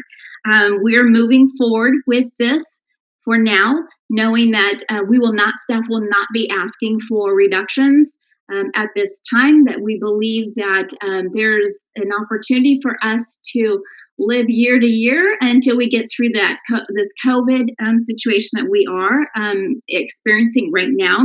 But what we did present is on the next slide is a sample multi-year projection based upon the legislative discussions. So what you'll see here is a what-if scenario. This is based upon what we feel is most probable, and that is an assumption that for the 2021 year, the revenue will stay at 1920, which is kind of the current year we're still in, but we'll have a 0% COLA. Remember, we had the assumption of a negative 7.92% COLA.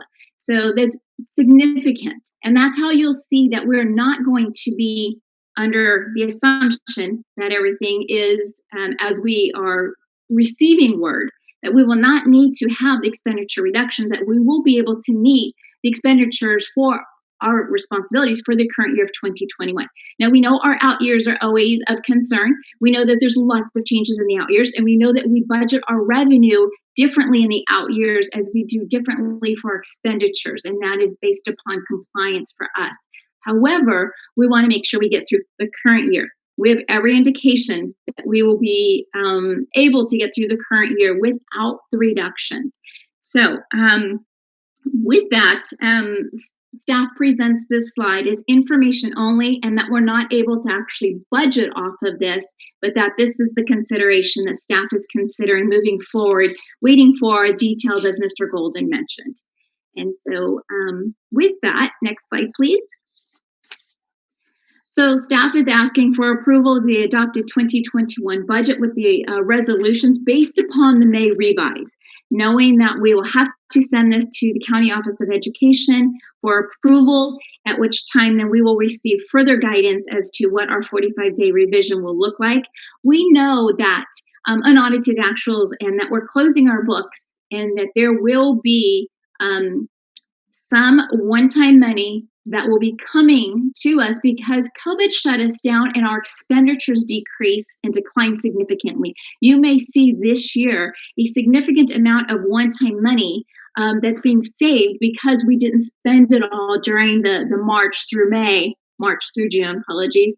And now we will see that there will actually be carryover that we can use as one-time money even for 2021. Now, we don't want to use that for ongoing expenses. That's bad practice for budgeting. However, there's plenty of one-time expenditures that we need. That could be devices, that could be hotspots, that could be facilities. So there's things that we can do with that, but recognize that this year would be very significant on our year-end close with regards to the carryover, more so than any other year. So with that, we look forward to bringing you a revision as soon as possible, knowing that there will be the not only a revision 45 days, but the unaudited actuals coming in September 8th. And with that, staff is asking for approval of the adopted budget, and we're Mr. Gold and I are here for any questions. Thank you. I have one. Yes. Thank you. Yes, go ahead, Stacy. ADA, is there a hold harmless talk of that going on with the digital learning hybrid?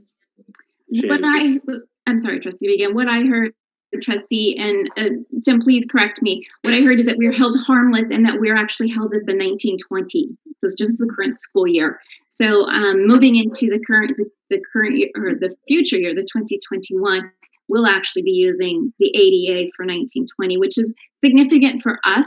And it actually will help not only Oceanside, but many districts in the state. So that was what it was agreed upon. I would.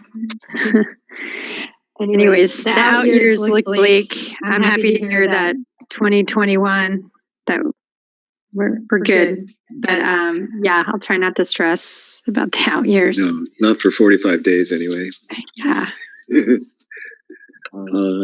we have a speaker? We do, yes. Ann? Todd Madison. Todd Madison. Get him up.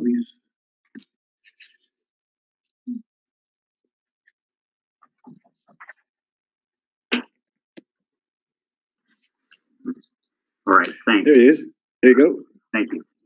So today we saw some good news from the state. As we just saw, stands that look like they're going to be projecting giving us more money. That's awesome. We'll see how the deferral thing works. Seems to be a challenge for some districts, but so far so good. Fortunately, we're likely to see that 45-day number be completely different. We can all cross our fingers and hope for that. Of course, even with the revision, we're still looking at $12 million in deficit spending, which we're just funding out of our reserves. Whether it's a total bloodbath or just a more normal multi-million-dollar deficit, there'll be undoubtedly be some cuts to be made at some point. Tonight, all I want to say is that the district and board need to figure out a way to make those cuts with minimal impact on our kids. The parents of Oceanside have gone through enough, and there's more to come. We need the district to figure out how to get out of this without hurting the kids any further, and without cutting staff as well. Layoffs are not the way to go. Now is not the time to reduce the support our kids get in their education. Many ways we can do that. I've proposed a number of them in the past. Let's look hard at those possibilities and make the right decisions this time. Let's put the kids first this time around. Thank you. Thank you. Any other speakers, Ann? No more speakers. All right.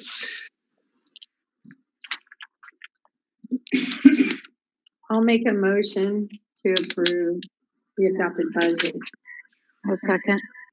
Wonderful. Got a motion and a second. Ann, did you get that from Member Begin made the motion and Member Alvarez made the second? All right. Any further discussion? Seeing none, I will. Yes, Eleanor. I feel a whole lot more positive about this budget compared to the last time we discussed budget. So thank you, Dr. Soto, for your hard work. I want to second that. Yeah, I want to second that. I commend you all for your hard work, and I know the next 45 days are also going to be just as stressful for you all, and I don't envy you at all. And thank you again for all your continued hard work. It really was a team effort, but I've got to thank and commend the All right. board for Thank putting you. the opportunity out there so others can call the legislators and make sure that fair funding was appropriate funding was addressed. New superintendent worked with other superintendents to make sure that our needs were not only addressed but heard, and it really was a full effort. So we appreciate the opportunity to look forward to bringing a different budget in 45 days. Thank you. Thank you very much. Thank you so much, staff. We appreciate it. All right. No, we haven't yet. We're going to take a vote right now. Are we ready? All in favor, say aye. Aye. Aye. Opposed? None. The budget carries 5-0. Thank you very much. All right. That concludes the items for this evening's regular agenda. So now we go move on to public comments on agenda items that are not on our agenda. Do we have how many speakers do we have, Ann? One, We have Mr. one, Madison. okay. Todd Madison. Mr. Madison, you got it. Right. Thank you. I think I'm still unmuted. Okay, so this time around, I'm just speaking as a founding member of San Diego Schools. We're an advocacy group, parents from around the county, helping parents make their voices heard, improving education in our county. The goal is to improve transparency, accountability, and equity in the school districts throughout the county. We've been living in difficult times. All our school districts are facing serious challenges, as you just saw. We've seen the budget issues, reopening plans. Parents need to have a voice in those issues. We've seen a lot of turmoil over policing issues. We need parents to be involved in how school site policing is handled in their district. Our mission is to provide assistance and advocate on behalf of involved parents. The best interests of our kids need to come first in every decision that's made. The volunteers at San Diego Schools can help parents better understand how their school district operates, get involved with their district and make things better, and ultimately get the most value for their kids' education. We're going to have community-based learning opportunities, webinars, Zoom meetings, discussions on topics like what is the role of DPAC, how does the LCAP process give us input on funding. We hope parents will gain a better understanding of how education works to help them participate in that process. We've established a website at sandiegoschools.net and a related Facebook group, San Diego Schools, intended to act as a central hub for information, giving parents and students the ability to find answers and resolve problems. Everyone is encouraged to visit our site, sandiegoschools.net, sign up for our email list, join our Facebook group to stay in the loop. Of course, everyone here in Oceanside should follow the Oceanside DPAC group to keep in touch with district events, as well as the Oceanside Unified Schools Parent Network group for more general news and updates. Parents and kids deserve a voice in their child's educational opportunities. We look forward to working with parents and school districts in San Diego County toward that end. Putting kids first should be the first priority in education. Join us and help make that happen. Thanks. Thank you, Mr. Madison. And that concludes this evening's meeting. Thank you all, members of the board, for participating. It's a long one, 9:30 night, my virtual meeting too. That's quite a bit. But with no further discussion amongst our members, I will adjourn this meeting to our next meeting, which is not set yet, but we'll be stay tuned. Thank you very much. Good night, everybody.